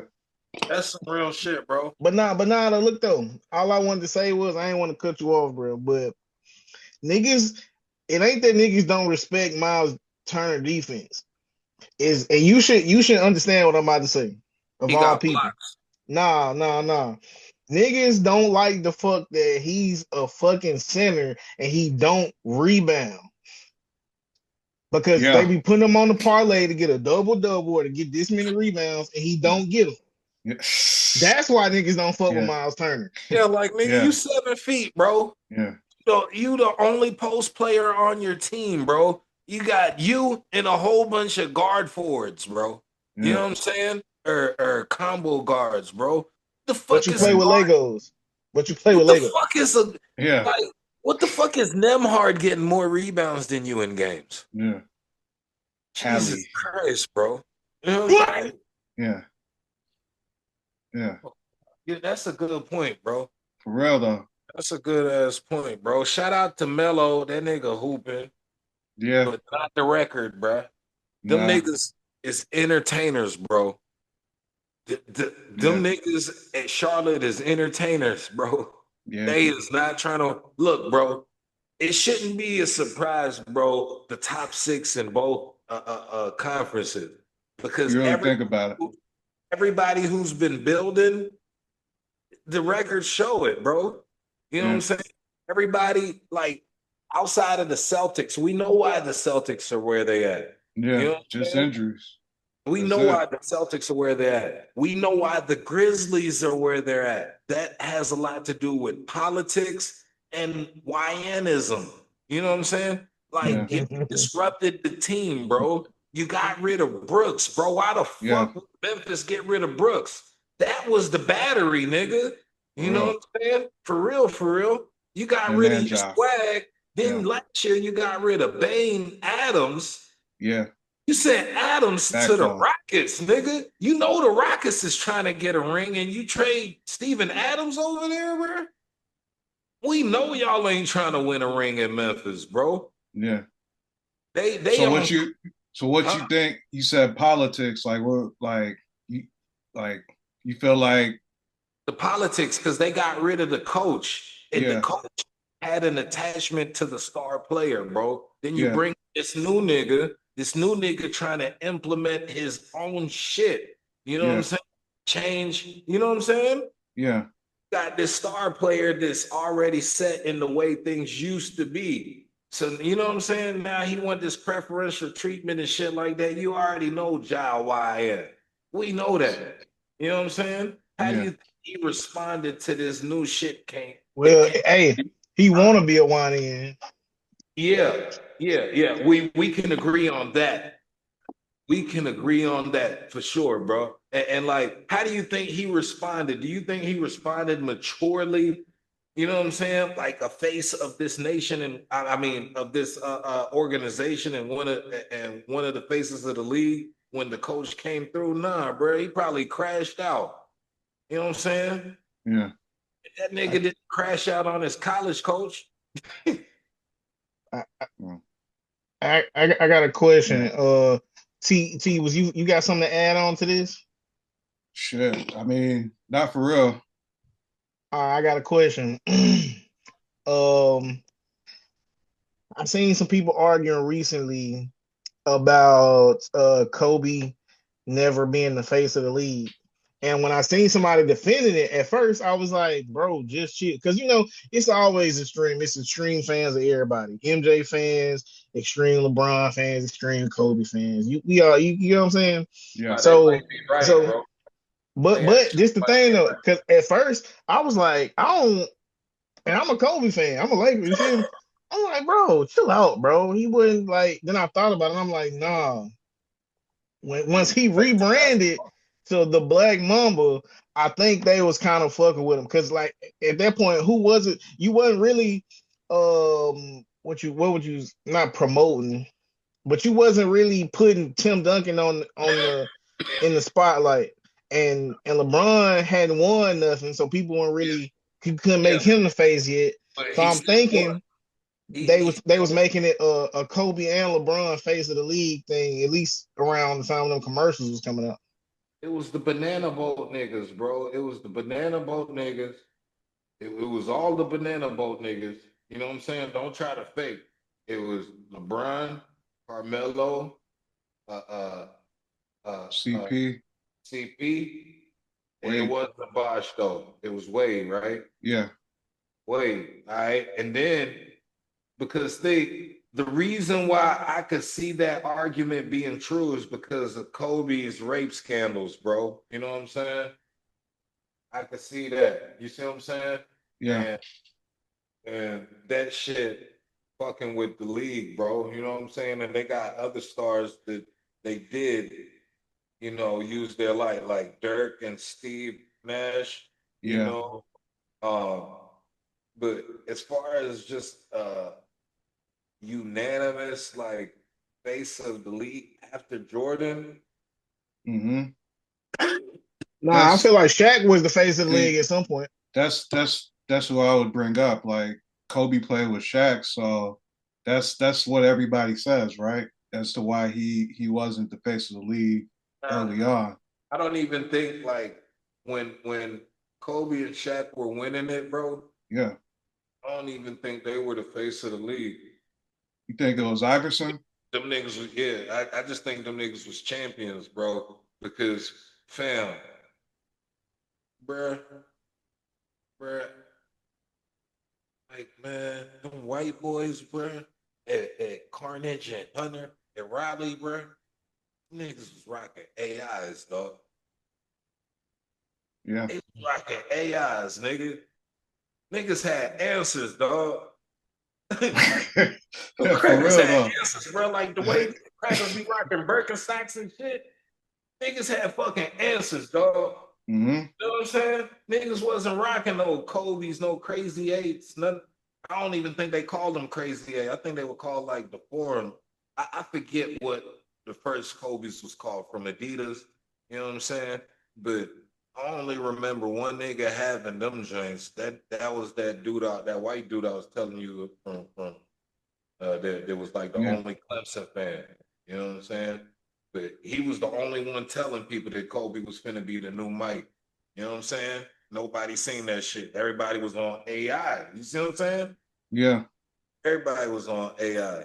And I don't Yeah. even think it was unanimously him because like Mm-mm. when Kobe was bubbling, bro, you had T Mac, Steve Yeah. Francis, bro, who were man. Yeah. But they wasn't the face though, bro. MVC, See, bro, Vince Carter, Vince bro. Carter. Like Vince Vince Carter Carter did the was 360 when Vince Carter brought like, out the 360 windmill, nigga.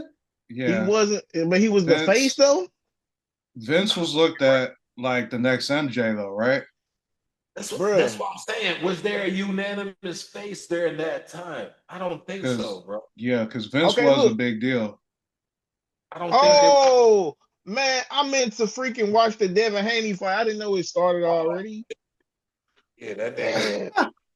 I thought you about mother shit, nigga. No, he look though, would look though, look though. Hold on. So y'all mean to tell me in '08, Redeem Team, Kobe won the face of the league, bro?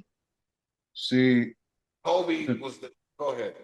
I I think mean, he I was don't. the In my opinion, I don't think it really was a face. But I'm just saying, like, if it was, I think it was like they couldn't really give it to LeBron because it was arguable that Kobe was better. So it was kind of that's just like yeah. they was putting them together type shit and trying Yeah. to.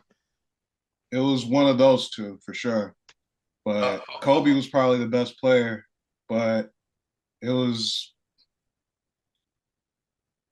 I don't think. See, I think that's the thing. I don't think it was. They never unanimously had Kobe as a face because of the SA Yeah. shit. You see what I'm saying? Mm-hmm. And also because like we got this unicorn right here. Like you just stayed in the gym and patented your game after somebody who already came through.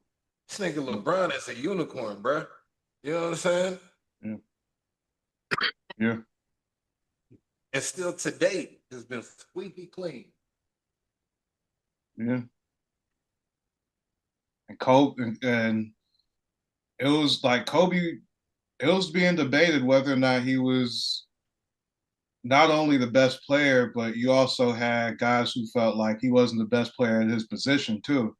You had people who felt like Wade was the best player in '08 as a two guard, you know, just I feel like because it he was had just arguable in won. '09. Say what? I feel like it was arguable in '09. Yeah, even then, like folks were like, Wade had just won the title with Shaq, and you know what I'm saying? Like he was right there with Kobe. You know what I'm saying? Same and with LeBron, you had Melo. You know what I'm saying? So it was hard to just zero in on one person. I don't know. I just feel like Wade had better defense than Kobe. Bro, rest in peace, Kobe.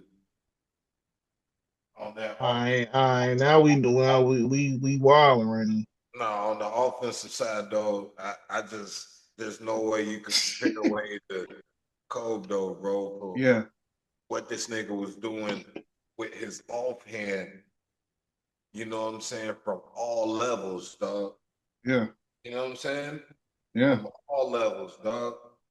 Talking about 3-point mid range layup, you know what I'm saying, the paint with both hands.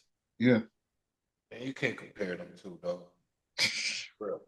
You yeah. really can't. You can't. The What's defense, the next topic? yeah, that nigga don't want to hear that shit. Fucker, I just listened to this nigga talk for I timed that shit. When this nigga was talking about the NBA shit, Yeah. I sat here and watched this go down every team in the East and West. 30 minutes, blood. Yeah. As soon as I compare this nigga Wade and Kobe, this nigga talking about the next topic. This nigga might be MAGA, bro. Need to see an IV.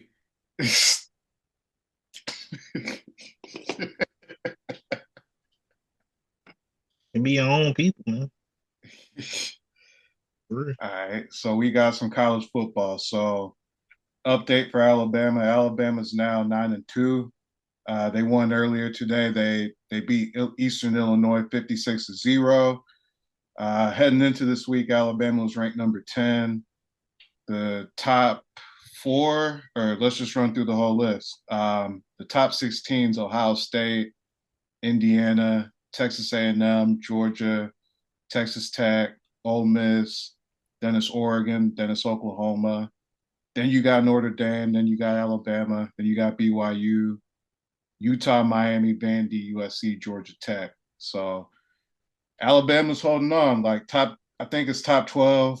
Top 12 make it to the postseason, and Alabama's ranked number 10. So, they're in a win all rest of the game situation right now. So, you know what I'm saying? That's going to be something to see. And they got Auburn next week. They got Auburn on the road. So, you know what I'm saying? Uh, we'll see what goes on with them.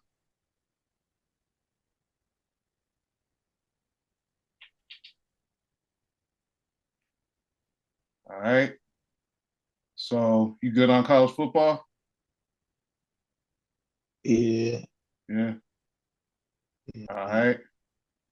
Now we got WNBA. All right. So after the last two seasons, you know what I'm saying, we've had several high profile players come into the W. You had Caitlin Clark, Angel Reese, Paige Beckers, people like that. And in the first two seasons, Angel Reese now has the most double doubles ever by a player through their first two seasons. And you know what I'm saying? So that only ups the pressure on her, you know what I'm saying, to deliver and actually produce a winning product moving forward, because the Indiana Fever now are, you know, they could say that they were just a few games away from the WNBA finals, you know what I'm saying? And Angel Reese, I want to say she's had her team on track for the playoffs each of the 2 seasons she's been in the league, but you know, she hasn't had a playoff berth yet, and so you know what I'm saying. It's going to be interesting to see whether or not Angel Reese continues to be a dominant player, and so we'll see. You feel like Angel Reese is a good player as far as W players are concerned, or do you feel like she gets a little bit too much hype? I feel like um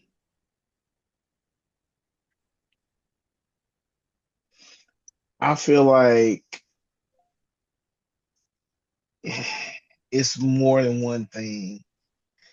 It's not this or that. It's not like black or white. It's a lot of gray area.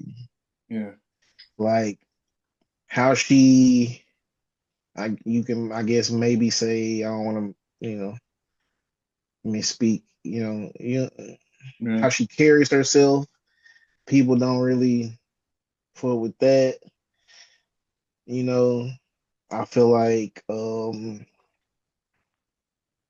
feel like she's both like overhyped and undervalued and kind of disrespected, yeah, because I like her. Like I feel like she has talent. I feel like she could be a lot better. You know what I'm saying? If she grows into and evolves into something. yeah, But people don't like to see you talking crazy and then not bagging it up. yeah. Not, you know what I'm saying? Mm-hmm. So you can't call yourself playoff P, but then have more podcasts uploaded Yeah, than games played yeah, or some shit like that. You can't, you know what I'm saying, talk like you the best and you created this and you responsible for that, and you know your yeah, game just be where it is. yeah, Now, I mean, you could, but you couldn't do all that while also hosting a podcast, while also pursuing like maybe a modeling career, doing a lot of social media where you just showing off your body and your how you just your lifestyle and and all that. I mean, nothing is wrong with all this individually, but if you put it all together, you know, it just rubs people the wrong way. So don't nobody want to hear how you is like the GOAT or you all this and that when you got all this where you lack. And instead of us seeing you in the gym or perfecting your craft, so it's like, you know what I'm saying? You are being an influencer basically. So I just feel like there's no right or wrong answer. I feel like she's a good player. I feel like sometimes I've seen her have flashes of being a great player, to be honest. But all the other stuff I'm not really a fan of personally. But I don't take it away from her game. I just like I let her game speak for itself, type shit. Like, yeah, you got the most double, most rebounds, but I've seen you stat padding at the end of a game and try to keep your rebound record going. yeah, I've seen you get 4 or 5 rebounds in 3 seconds or 4 seconds because you are getting your own misses. I've seen people call your offensive rebounds from your own misses me bounds. What? Like I've seen a lot of like, you know, stuff that I don't really hold against her Yeah. until she just be talking crazy. Like, you know what I'm What? saying? And I feel like people, like, it's a lot of people who are going to unapologetic. I don't know if you remember when I was saying how people can like what you do and then like you. And then there's Yeah. some people that like you, so they just like whatever you do. Mm-hmm. Yeah. And I feel like a lot of that, I feel like she has a lot of people who like her, Mm-hmm. so they in turn like what she does. So it's like I like her, so what she does is great, and where she lacks at or she falling off at, it don't matter because I like her. You get what I'm saying? Yeah. So I feel like that's the case with that. I don't have a positive or negative of her. Um, but yeah, I feel like she is. I will say this. I do feel like some kind of way, and I know I'm not completely right, but it's just kind of like she just really riding like the to the wheels falling off this whole thing with Caitlin Clark because people saying, "Oh, Caitlin Clark is the face of the league," or she did all this for the league, but I did it too. People were, and I'm like, Yeah. She she definitely wants to turn it into like a bird magic type thing. yeah, you know what I'm saying, and that's what I'm saying. I feel like it's people like just like back in the day, how people roll for Magic. It's the same thing. Yeah, And and so I'm not gonna that's say it's just people doing that for Angels, people just doing it for fucking Caitlin Clark, people that don't really give a fuck about basketball. no, it is, and that's why I'm sorry to jump in, but bro, that's why you can't like that take is legit, you know, like because the take that there is no right or wrong is legit. I understand perfectly what you're saying because it's like you see what's going on the other side. You see what's going on the other side. You know, so like then if you see what's happening for Caitlin Clark, how can you say that it shouldn't be done for Angel Reese? Because what's being done for Caitlin Clark has nothing to do with basketball. I get that. I get that part of it. But the thing is, though, now if we're gonna talk basketball, oh shit, this nigga just man, that Halo shit real, fam. But look, if we're just talking basketball though, Yeah. Ace Reese need to cut that shit out, man. She don't even need her shoe. If we talk basketball, because she's making a mockery out of what the men do, out of all the AAU games, all the practices, all the shit we were doing at the church and shit, all the like niggas who really hooping and shit like that, bro. Like niggas would be mad as fuck at me if I said Dallas could beat Angel Reese, but I legitimately feel like he could. You Yeah. know what I'm saying? But Yeah. she paid $100,000 to who? I Yeah. can't get that. Yeah. You know what I'm saying? Because I See. know for a fact Kane can make the layup she be missing. I just, bro, it is so disrespectful to sit here and tell real hoopers, bro. You know what I'm saying? Real hoopers. Yeah. Real hoopers, bro. I done seen Maya Moore hoop, fam. Oh, You she know was who taught different. me how to hoop, bro? You Yeah. know Marty's sister Emma. I told you, bro, she was the rawest hooper I ever seen, bro. Yeah. You know what I'm saying? But she like a Barbie type girl, like my girlfriend, bro. You know what I'm Mm-hmm. saying? And then you Yeah. see a girl like Angel Reese in here, bro. You know what I'm saying? Like it's almost like she be trolling, bro. And like, come on, man, cut that shit out, bro. When we gonna cut this trolling shit out, bro? You know what I'm saying? For real, bro. I just sometimes I really can't imagine how the world really be viewing us, bro. Because it's like, is that all we doing right now, bro? You know what I'm saying? Because I Yeah. really feel that's what's going on, bro. Like, Like Yeah, the nerve of her team to even put that shit out here, bro. When we got like real hoopers, bro, real post players, like the black girl from South Carolina that's hooping on Caitlin Clark team.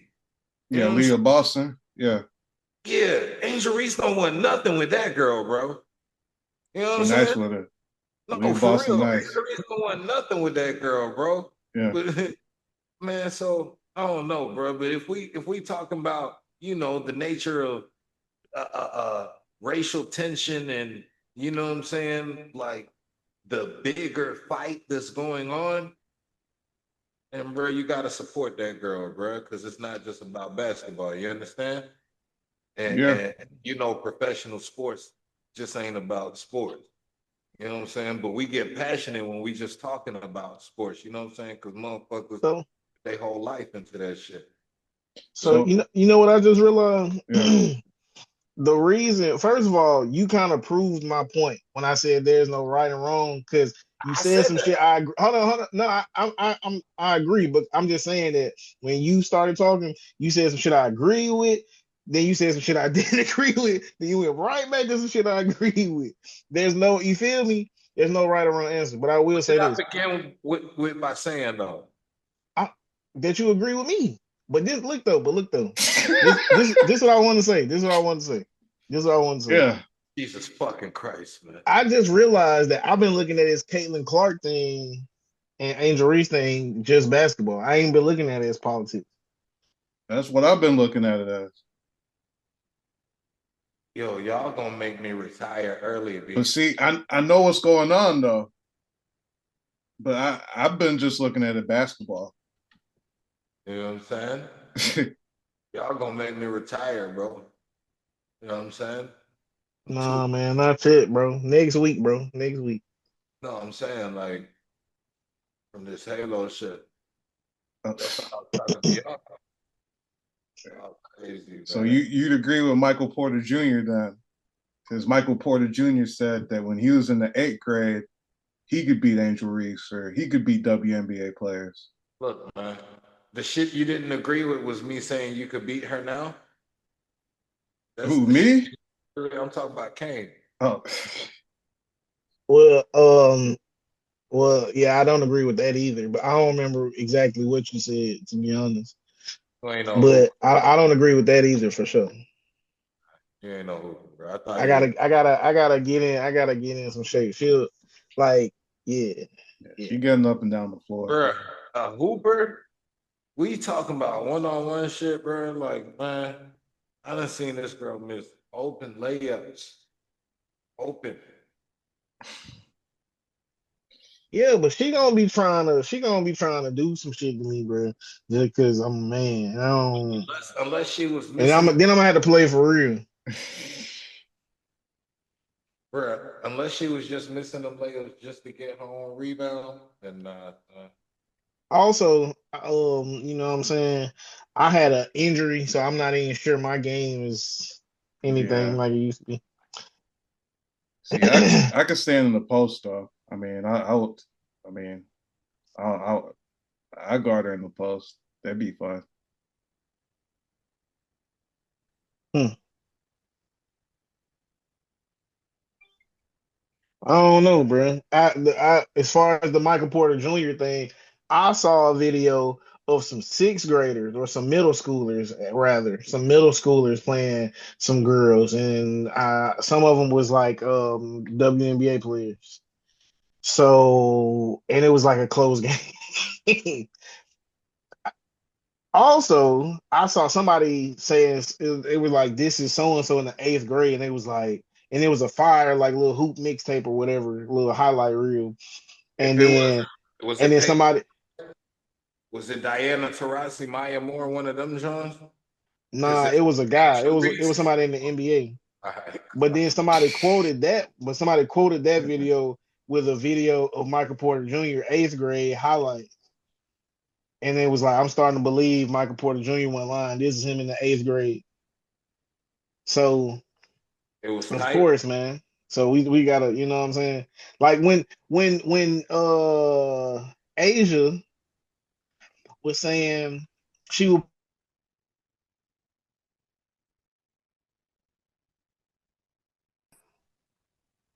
Asia straight though, but she Yeah. ain't no NBA nigga. She ain't beating no college. Hell no. Hell no. Oh no, Actually, family. actually, she's definitely beating some college post players, bro. Yeah. I done seen college post players. Like Jeffrey Willis, boy, you trash, nigga. Straight up. I don't know how the fuck you ever made varsity basketball. I don't give a fuck if you was 6'8".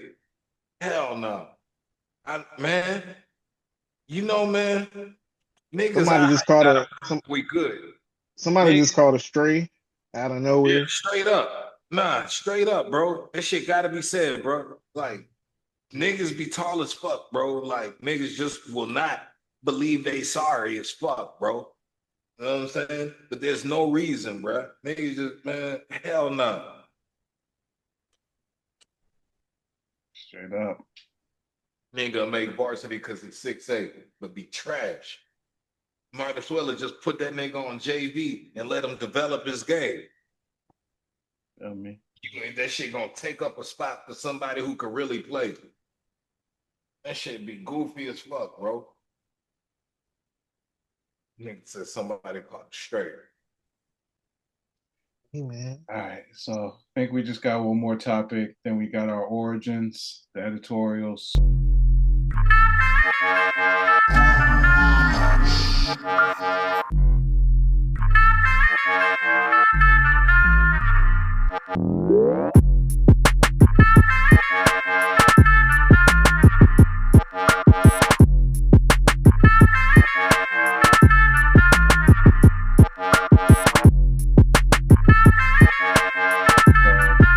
Locally here in Alabama, they recently passed this law where they've banned any sort of sale of smokable hemp or any sort of THC products in like gas stations, smoke shops, or any stores. So this law was passed, so all those products were taken off the shelves, and the result has been that it's impacted many businesses across the state.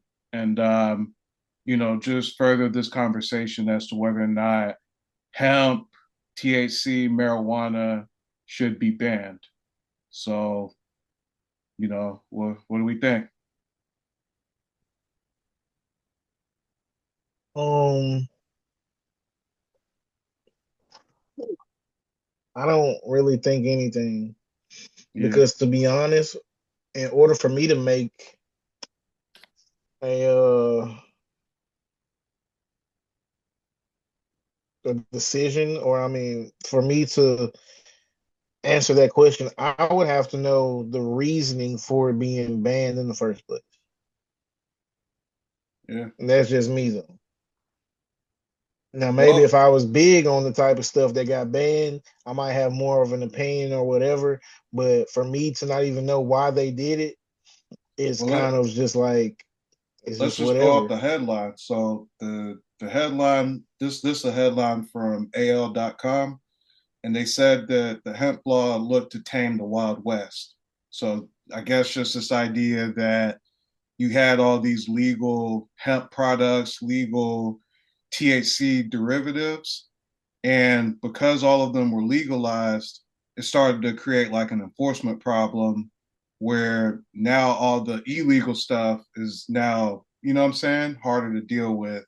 And what I'm saying? And so it just created a situation where like, what I'm saying, people could get away with whatever because you have legal weed and what I'm saying? And they're selling it in the stores. That's one definite one view of it. You know what I'm saying? It could just be that you view it like they just wanted to harass people. They just wanted to, what I'm saying, make it easier to stop people on the road and harass them for what they've been harassing them for.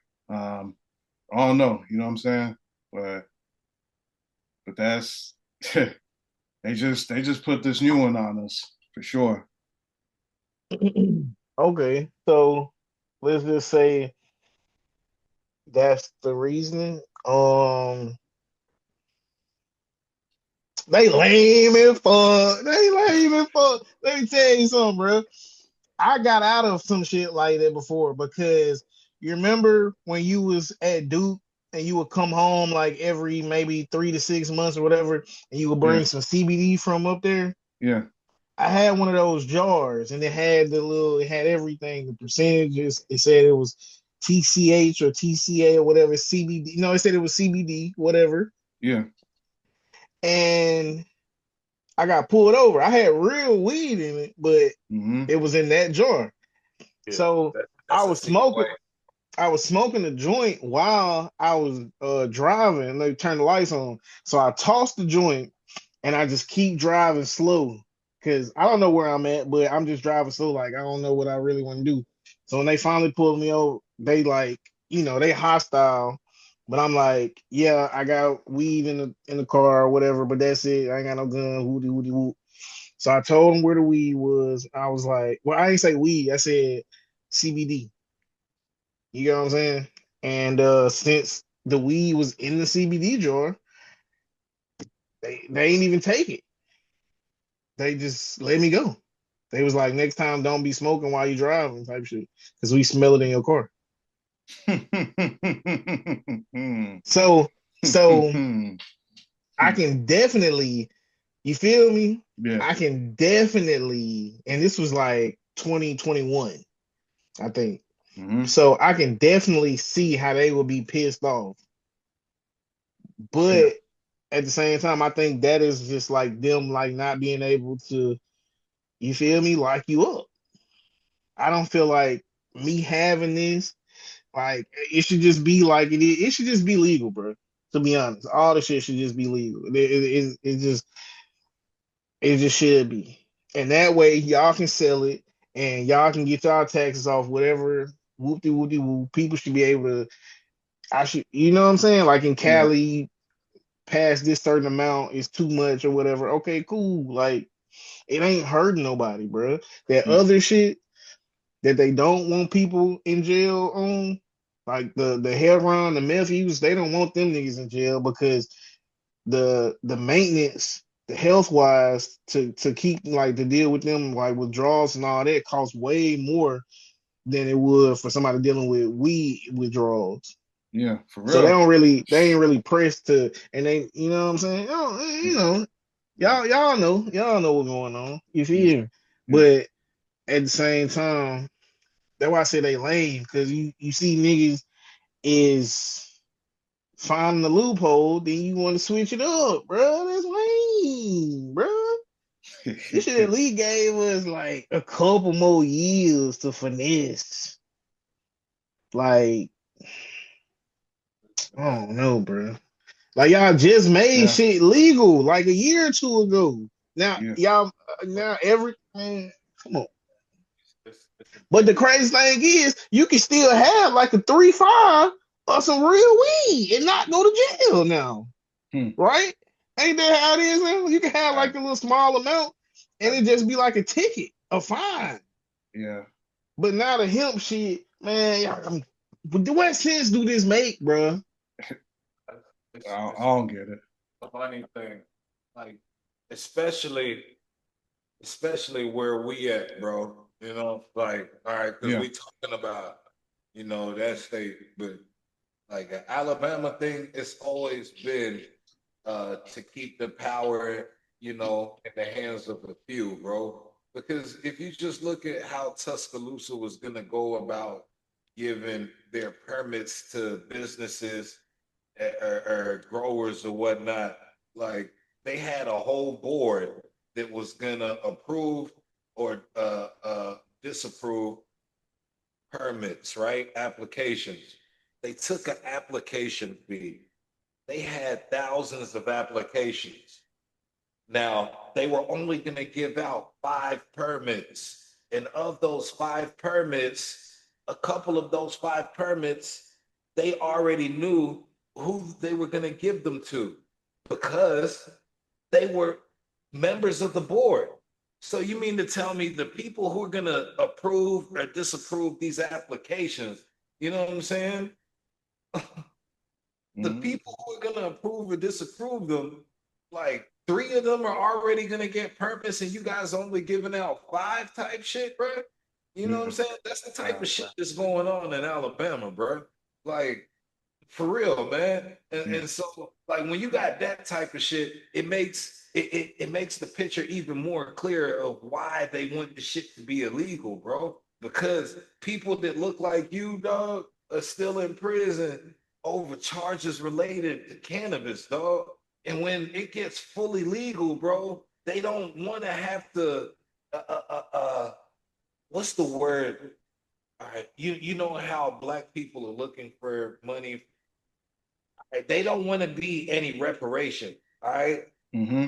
have to pay people for time they spent behind bars over. You know what I'm saying? They don't want that shit. You know what I'm Yeah. saying? And what better way to keep all that bullshit down than to keep this shit illegal, bro? You know what I'm saying? Mm-hmm. That has a lot to do with it, bro. They're about to build a whole super prison. You know what I'm saying?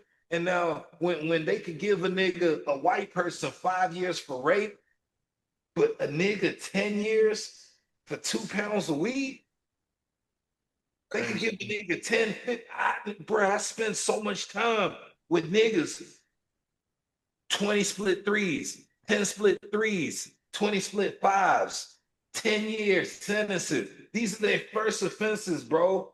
Niggas just got caught with a couple bags of weed, bro. You know, if you got caught with that in Texas, of all places, the police would have threw that shit out and told you to get the fuck on. In Alabama, they giving niggas time like that. But you see these white boys come down the road and they only getting 2, 3 years for sexual assault against a minor.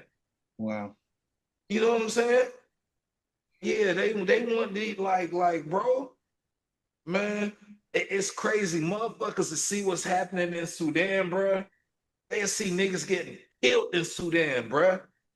You know what I'm saying? And think this shit any different over here, bro. If niggas ain't free over anywhere, then this shit is no different over here. You know what I'm saying? For real, bro. This shit get deeper than rap sometimes, man. Yeah. But Right in our backyard. bro, like it always got something to do, you know what I'm saying, with especially you and your people came, bro. They need y'all to still be enslaved, bro. They need niggas behind them walls, bro. That's really what I think it's all about, dog. You know what I'm saying? That's really what it's all about, bro. How does this shit happen to be at the same time and when they're just completing a lot of these prison projects that they started around COVID? Hmm. You know what I'm saying? Just the perfect timing of all that shit. You know what I'm saying? Mitch McConnell and Kay Ivey and these motherfucking maggots think they slick, bro. Like, that's really what's going on, man. Got hype as fuck, bro. Somebody else call the Yeah. shit. You heard me? Fuck. See, I feel like it should be legal too, man. And I feel like just sticking on this theme of injustice, man. Like I feel like it should be legal. I feel like it'd be a win even if they just said, you know what, we're gonna just decriminalize it just so, you know what I'm saying, if we catch you with it in public, we won't, you know what I'm saying? We'll just cite you, but we're not gonna like send you to prison or something like that. Like I get how they feel about like if you legalize it, you don't want like everybody like out in the open just smoking everywhere. You know, you go to a restaurant, you know what I'm saying? You have people just outside the restaurant smoking, shit like that. But like, you know what I'm saying? Like years for just simple possession, I don't feel like we should still be doing that. You know, So it's I also, definitely agree. it's also a way like without weed being illegal, a lot of these cities wouldn't develop the way they do too. That's another side of it too, the economy. You see the way Northport has Hey grown. man, go back to the mic. Yeah. Oh, my bad. Like a lot of this shit has to do with the economy and shit like that. Like you see the way Northport has changed over the decade. You know, a lot of that has to do with the weed fines, the traffic fines related to weed. Those drug court classes. You know what I'm saying? Mm-hmm. Shit like that, bro. They need that to develop the city, bro. You know what I'm Yeah. saying? because that in itself is a stimulus package for a lot of these small towns. You know what I'm saying? When these police officers pull people over and their cars smell like weed, they could put them in them classes. That's just, you know what I'm saying? 1,200 a year for some of these towns, you know, per Yeah, person, you know? that shit ain't cheap, dude. It isn't, but that's revenue that they use to develop these towns and shit like that. You Yeah, know, yeah, so but that's another reason why it's illegal. yeah. That's wild. So it's a wrap.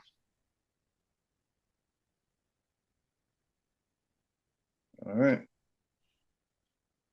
So last thing we got are the editorials. So took us a while to get here, but this is all our origin stories. So I guess I'll just go ahead and start, man. Like I I don't really know how to answer this question, man. Like I could definitely say like just who I am today. Like I've probably been shaped more by my experiences being from Alabama, than outside of Alabama. But it's just so key to who I am, like just all the stuff that happened before I got to Alabama. So, what I'm saying? I was born in North Carolina, man, and just growing up there and in Raleigh, Durham, like it was it was like it was a diverse place, man. I had a lot of friends from just different backgrounds. I had mostly black friends, but I had friends who were black in the sense that they, what I'm saying, they were African, but I also had friends who were black because they were from North Carolina, and so growing up there, like I just was around a lot of different people, and I was blessed because I grew up there, up until I was 8. So I kind of picked up a little bit on like how people were, but I was still kind of young enough to where everything going on was just like golden to me, man. And so, we left North Carolina in 2001, and that was the same year that Duke won their third national championship, and ever since then I've been like a huge Duke fan just because that's been my tie to like North Carolina, you know what I'm saying? And so, I didn't really, grow up knowing just how awkward it is for a black kid to be rooting for Duke, you know what I'm saying? Like Duke was looked at in North Carolina like how I I personally looked at Alabama, like University of Alabama when we first got to Alabama, just like the most racist school, you know what I'm saying? Like if you were black, you rooted for North Carolina, you rooted for NC State, you didn't root for Duke. But I that was just my tie to North Carolina, man, and so we ended up leaving North Carolina in 2001. Um, a big part of just being over there was just the fact that we were just so close to DC, and so we used to travel a lot. Like our family used to be in DC before we got to North Carolina, and so we used to travel a lot. So really, just that whole East Coast was just kind of like home to me. And so, like when we left North Carolina in 2001, we were just really leaving the East Coast, and so like we moved to Tennessee for 3 years, and we were in Nashville, and Nashville was cool, but it was definitely different than the East Coast. Like we had been around like a good mix of Africans just by just being out on the East Coast, like but Nashville is different because we didn't have that same, what I'm saying, mix of people around. So, I started having to just really go out of my way to make friends. And I feel like just going through that experience just showed me how valuable it is to just be open, you know what I'm saying, and just meet new people. And so I was there for middle school and like elementary school in Nashville. and then we eventually moved to Alabama. Now about like 22 years ago, and so we've been here ever since. And so when we got down here, we stayed on the west side of town. So we stayed on the campus of Stillman, and you know, my dad worked, you know, with HBCUs all my life. So he was like, you know, a big like administrator at Stillman, and so you know, so we got to see a lot of things through his lens too, in terms of just being somebody who's a manager, but also who's black, who's also African, and so because of that, I feel like, you know, with him being so into education like that, that had an imprint on me to where I was a little bit more into books than I otherwise would have been, you know, and so um, you know, that was something that was always a part of me. So I always felt the pressure to be like book smart, you know, in addition to the fact that I had to make friends, you know, I had to like almost prove myself at every turn. You know, I had to show that I could, you know what I'm saying, relate to people who didn't have it like I had it. I had to show, you know, that I could relate to people by, you know, playing basketball, playing video games, things like that. And so, you know, that was like a tough adjustment, you know what I'm saying, going from being around people who were being around enough people who were like me, and that, you know, I you know, had like a middle class background, but I'm also black. So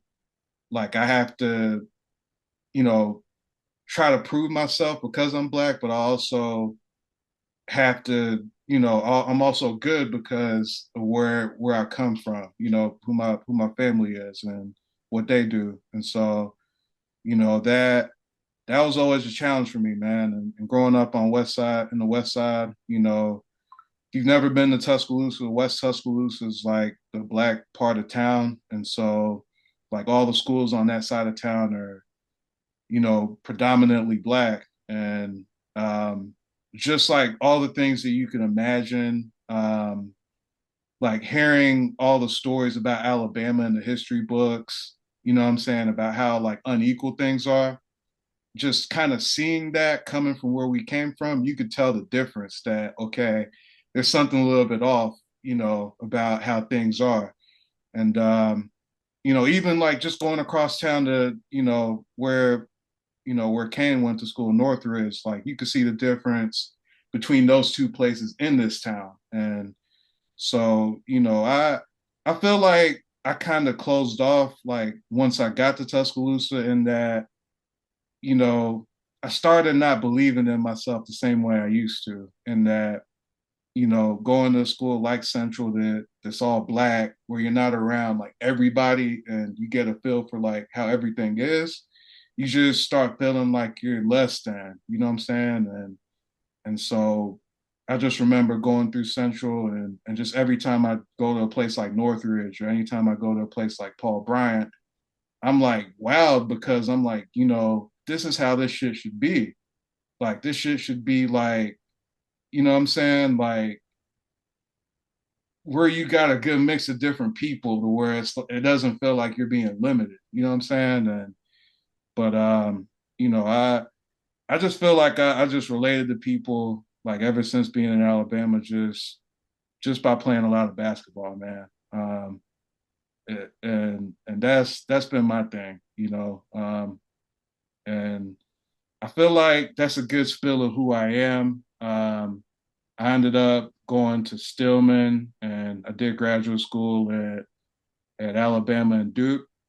And I took out like I had to take out a fuck ton of student loans to do it. But, you know, those are some experiences, like, especially the Duke one, just because, you know, I always wanted to be in North Carolina. Like that's something to just look back on and just be proud of for me. And so that's something about me. I currently teach at Miles, and so that's me.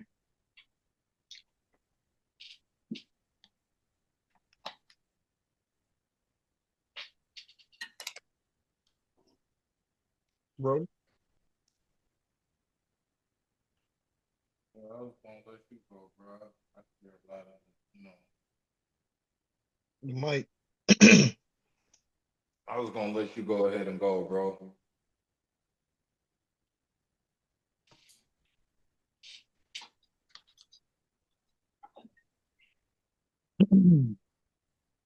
All right. So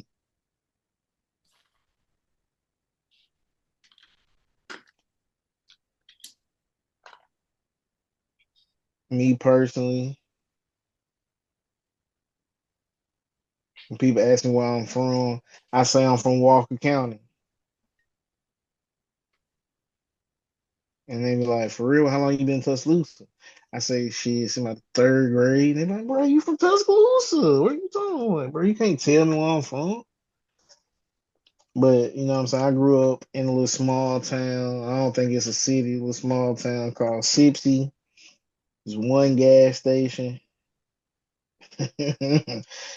um, at one point, it was like a little CVS type, you know what I'm saying? Prescription pharmacy. Like a little pharmacy there, and then it was the high school. Like it went from like pre-K, I think, all the way up to eighth grade, I think, or seventh or eighth grade. So it was one high school. Um, it was everybody knew everybody. You feel me? So like for me, I grew up thinking a lot of people was my cousins, but wasn't really my cousin. You know what I'm saying? That's just how tight knit the community was. You know what I'm saying? Like we could walk home from school together or walk to school together. You know what I'm saying? So people call it the country, but it's like not really, not in my opinion, but I don't know. Because anything below, I guess the what Mason Dixon line is country to New York people or some shit, jerseys, niggas. So I don't know. But I skipped a grade. I got double promoted from kindergarten to first grade. Um, I was like reading on like a third grade reading level, so they say. And I don't know how long the school was open after I left because it's closed now. But I was told my cousin April, shout out to April, shout out to you, cuz she had the highest test scores. I don't know what the test was, but the highest test scores in the history of this school until I took the test, and then I had the highest test scores. You know what I'm saying? I was kind of like naturally gifted at like anything. You know what I'm saying? Like anything I try to do. I played sports when I was younger. I played baseball and basketball. I never got into like soccer or football or anything like that. But as good as I was in basketball, I was like really good in baseball. You know what I'm saying? In basketball, like my dad, he had like this newspaper frame for like years until his house burned down. Where we had like a little basketball camp, I guess in the summertime or something like that, or whenever it was. And they had like in the newspaper, they had like the winners of like whatever contest or whatever. And I won the 3-point contest, but I think I was like, if I was 5 or 6, I played with like the next group up. You know what I'm saying? Like I was playing out of my age group and I beat, you know what I'm saying, whatever. Um, so I was like really good, like at whatever, like you feel me? I don't remember ever being bad at anything until like later in life, for real, for real. Yeah. Um, my dad, it's crazy because he wasn't around, but I just feel like I remember so much of like my dad. I don't even want to say he wasn't around because I feel like he was. I don't know. You know what I'm saying? But I know he was, you feel me, caught up in life and these in this situation, that situation, or whatever. But I feel like I had a great relationship with my dad. Like, you know what I'm saying? I remember him coming to a game and I hit a home run because he was in the crowd and they gave me the game ball. You feel me? I remember me staying the night at his crib and he just being a dad. He just make a one can of biscuits or something. That's all I eat for breakfast. Just that and some honey. You feel me? I remember him having little VHS tapes. You feel me? Like Baby Geniuses, Three Ninjas, shit like that. Barney tapes for me to watch. To this day, A Low Down Dirty Shame is one of my favorite movies because we used to watch that together. You get what I'm saying? Yeah. Um, he was from Cordova, which is like right outside of Sipsey. All of it is in Walker County, I guess. But I moved here in the third grade. Me, my mom, my little brother, we moved to Tuscaloosa with my grandmother in the third grade, and I went to Woodland Forest. And I think there's something, what I'm saying, whether you feel me, people are spiritual or not or whatever, but I really do feel like something about Tuscaloosa is just negative. I don't know if it's like cursed in a sense or if there's some type of just negative spirit or something, but I never thought of it like that, but you described it perfectly. Like I had never felt less than or you feel me? I never felt like bad about myself until I came to Tuscaloosa. Like I swear to God, like I have no memory of ever like nothing bad until I got here. My first day at Willing Forest, I'm in Miss Lovely class. Shout out to Miss Lovely. I guess I remember walking in, she seated me or whatever. She was like, class, she introduced me. And then she was like, hold on, I gotta go. You know what I'm saying? And she stepped out of the class. This girl named Courtney Oliver, shout out to Courtney Oliver. She was sitting in the little row of desks in front of me. She turns around and she said, your old teacher was stupid and your mama a hoe. Bro, I had never been, bro, I felt traumatized, bro. First of all, why do I even know what all this shit, like, you feel me? Why do I even know what hoe means in third Yeah. grade? But the thing is, I ain't never had nobody talk to me like that. Like in the country, like in our county, shit, we all cousins, we all friends. Like, you feel me? Like somebody might push somebody or hurt somebody's feelings, but we were never like me. Like that was kind of, I don't even know what to call it. But Mm-hmm. you feel me? Like it's just like, you feel me? First Yeah. day, first 5 fucking minutes. Swear to God, I'll never forget it. So I definitely understand, bro. Whether it was at Woodland Ford, whether it was at Eastwood, halfway through Northridge, it was all the same. Like I was just always myself. You feel me? If I liked some corny shit, I played that corny shit out because that's what I like. That you feel me? And I was just always unapologetically me. I never understood the idea of, you feel me, like trying to change and be different. I just felt like people were just mean and stupid. You feel me? Um, so I definitely understand what you mean there, but I graduated. You feel me? Same class as you. I don't really. I don't know. I feel like growing up in the '90s, bro, I got introduced to basketball not at Michael Jordan. Michael Jordan was the first player I was a fan of, bro. But my uncle Snooky, shout out to my uncle Snooky, he used to have if you walk in his room, wall to wall VHS tapes. Some of it was like movies, some of it was stuff that he recorded over. And I like my first introduction to basketball really was Celtics Lakers. You know what I'm saying? And I ain't never really tell nobody, but you feel me? I feel like I was more rooting for the Celtics watching them tapes. You get what I'm saying? Like I ain't. I Yeah, mean, I was the same way. you feel me? Yeah. So, and then, but I didn't know no better. I didn't know like being a fan or picking a side or nothing like that. You know what I'm saying? It was just, I used to watch a lot of basketball, throwback type stuff. And then as I got older, you feel me? Mike coming back from his second, so I used to want my hair bald. I used to ask for my hair to be bald, like Mike, like Michael Jordan jerseys, Jordans, everything. Like then, you feel me? I transitioned to a Kobe guy. You feel me? So, you know, um, but the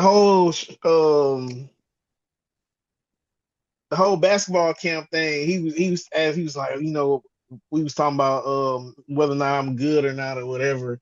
I grew up playing sports, but for some reason I couldn't play when I got to Tuscaloosa. So I was like heavily involved in sports, like up until the third grade.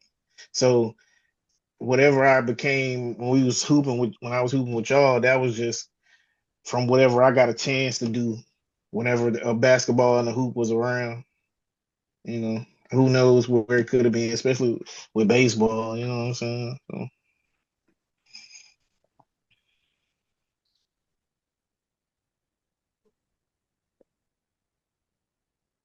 Roots. Oh, me, man, just like T, bro. So I started in DC for the DMV area. My pops was working in Morgan State in Baltimore at the time. That's where he went to college. He ended up being a controller in the business office there before he got his first vice president gig at Shaw University in North Carolina.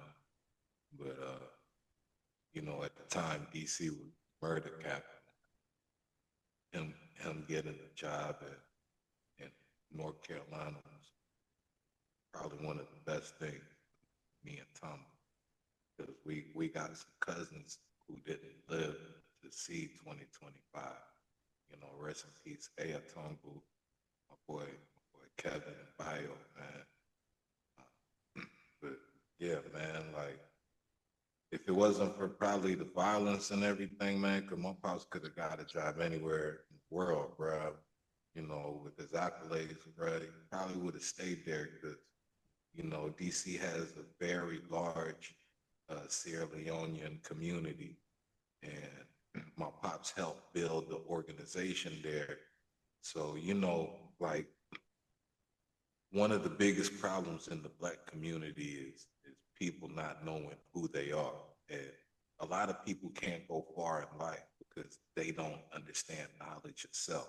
And one thing my pops and them did for, a lot of the Sierra Leonean immigrants, the first generation ones who first came here from Sierra Leone, from Sierra Leone, was to establish a network and a directory and a social organization where their children can all come back to for resources, all types of shit, bro. You know what I'm saying? And they established that up there, and so when my pops moved to North Carolina, he was still involved with that up there. So we'd still go back to DC every weekend.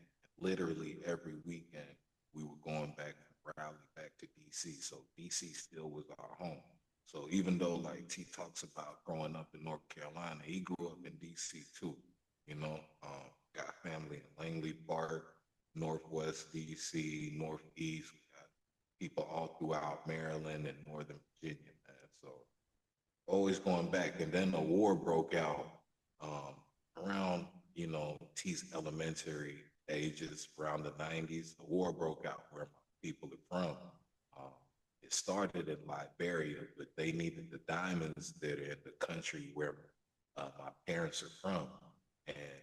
it just so happens that where a lot of the diamond mines are located that are closest to Liberia are in Sierra Leone is where my parents' tribe located in the town that's actually named after our tribe, Kono. And Kono means we're going to wait for you here. It said that we're descendants of the Mandingo tribe and we were leaving Mali, escaping, you know, the incoming Muslim caliphate during the Muslim and the Christianity crusades and shit. So that's why we left out of Mali and ended up in Sierra Leone. It's just so at those times we never knew the land we had inhabited in Sierra Leone was rich with diamonds until the European settlers came. But when that war broke out, you know, my parents with this network they had built in Sierra Leone, they were sending some money and shit like that. All right. And during this time, how my parents raised us, they always raised us like, even though, all right, Kane, you're a friend of my dad, he would introduce me and Tamba to you, Kane, as Uncle Kane and shit like that. So a lot of people in North Carolina and all this shit, you know what I'm saying? Even though they were our parents' friends and shit like that, I still to this day call them Uncle Lenora, Uncle Joseph, and this little shit, bro. But you know what I'm saying? Like when our parents weren't around and shit like this, I used to see like a lot of people, bro, like just fake as fuck, bro. You know what I'm saying? They smile in my dad's face and shit when my pops was around, but then he'd leave, bro. Like niggas wasn't on that family shit, bro. And you know what I'm saying? Like I introduced you, like, yeah, this is my cousin Dallas, bro. You feel me? And then when when Dallas get around y'all niggas and he ain't around me and Tommy, he like, nah, I ain't that nigga family. You know what I'm saying? So I used to see little fake shit and shit like that. That's the type of shit I used to see before I came here to Alabama, man. You know what I'm saying? Cause I kind of got a different type of, you know what I'm saying, experience this time. But I used to see a lot of that type of fake shit, bro. Motherfuckers used to really, you know, my pops really raised me. He really, the people who were his friends, man, like he'd look at them as family, right? And but I never really saw that reciprocation, bro, until I came to Alabama. As much as like anybody that knows me hates ignorant, stupid shit, everything, bro. Like motherfuckers ain't really treat me like I was a fucking American. Like, can you don't treat me like I'm an African, bro? You treat me like I'm an American, dog. You know what I'm saying? I get a lot of that shit from here, bro. You know what I'm saying? I don't get a lot of fake shit I saw in a lot of them places, bro. And that's crazy because, you know, growing up, I thought it was the exact opposite, man. You know? And so I say all that to say, man, like, I'm really grateful for coming here, bro, because one thing I noticed about here, man, people are really big on family, bro. And I had become distant, you know, throughout my life from my family, bro. But this shit helped me come together, seeing how like families are so close here in Tuscaloosa and shit, seeing how our homeboys treat their mothers and all of that. You know what I'm saying? Like that really helped me, you know, get closer to my parents and shit like that and appreciate that shit like that, you know? And I kind of went a lot of different ways, bro. You know, it made me laugh inside because I thought about, you know, earlier on in the pod when I had named them 45 3-point shooters. Shit, that nigga tried to call me out. Nah, man, nigga said some real shit though. Real. You know what I'm saying? I appreciate y'all for letting me share that shit. You know what I'm saying? Yeah. Salutes, man. Hey, so looks like that's a wrap for us this week. Looks like we got a long episode in store, you Yeah. know. But hey, I feel like it was worth it. Yeah, man. W screen, W pod. So same time next week. Bro, are you talking? Are you talking? Yeah. You hold on. Yeah. You can't hear us? Hello? Yeah, Put your headphones on. Oh shit. I ain't hear y'all. My bad. Yeah, I yeah, hear you now. yeah. Um, I'm tripping. Shoot, same time next week. Yeah, for sure, man. Yeah, for sure, man. All right, man. Well, it's a wrap for us. We'll see y'all next week. You know what I'm saying? Same time, same place.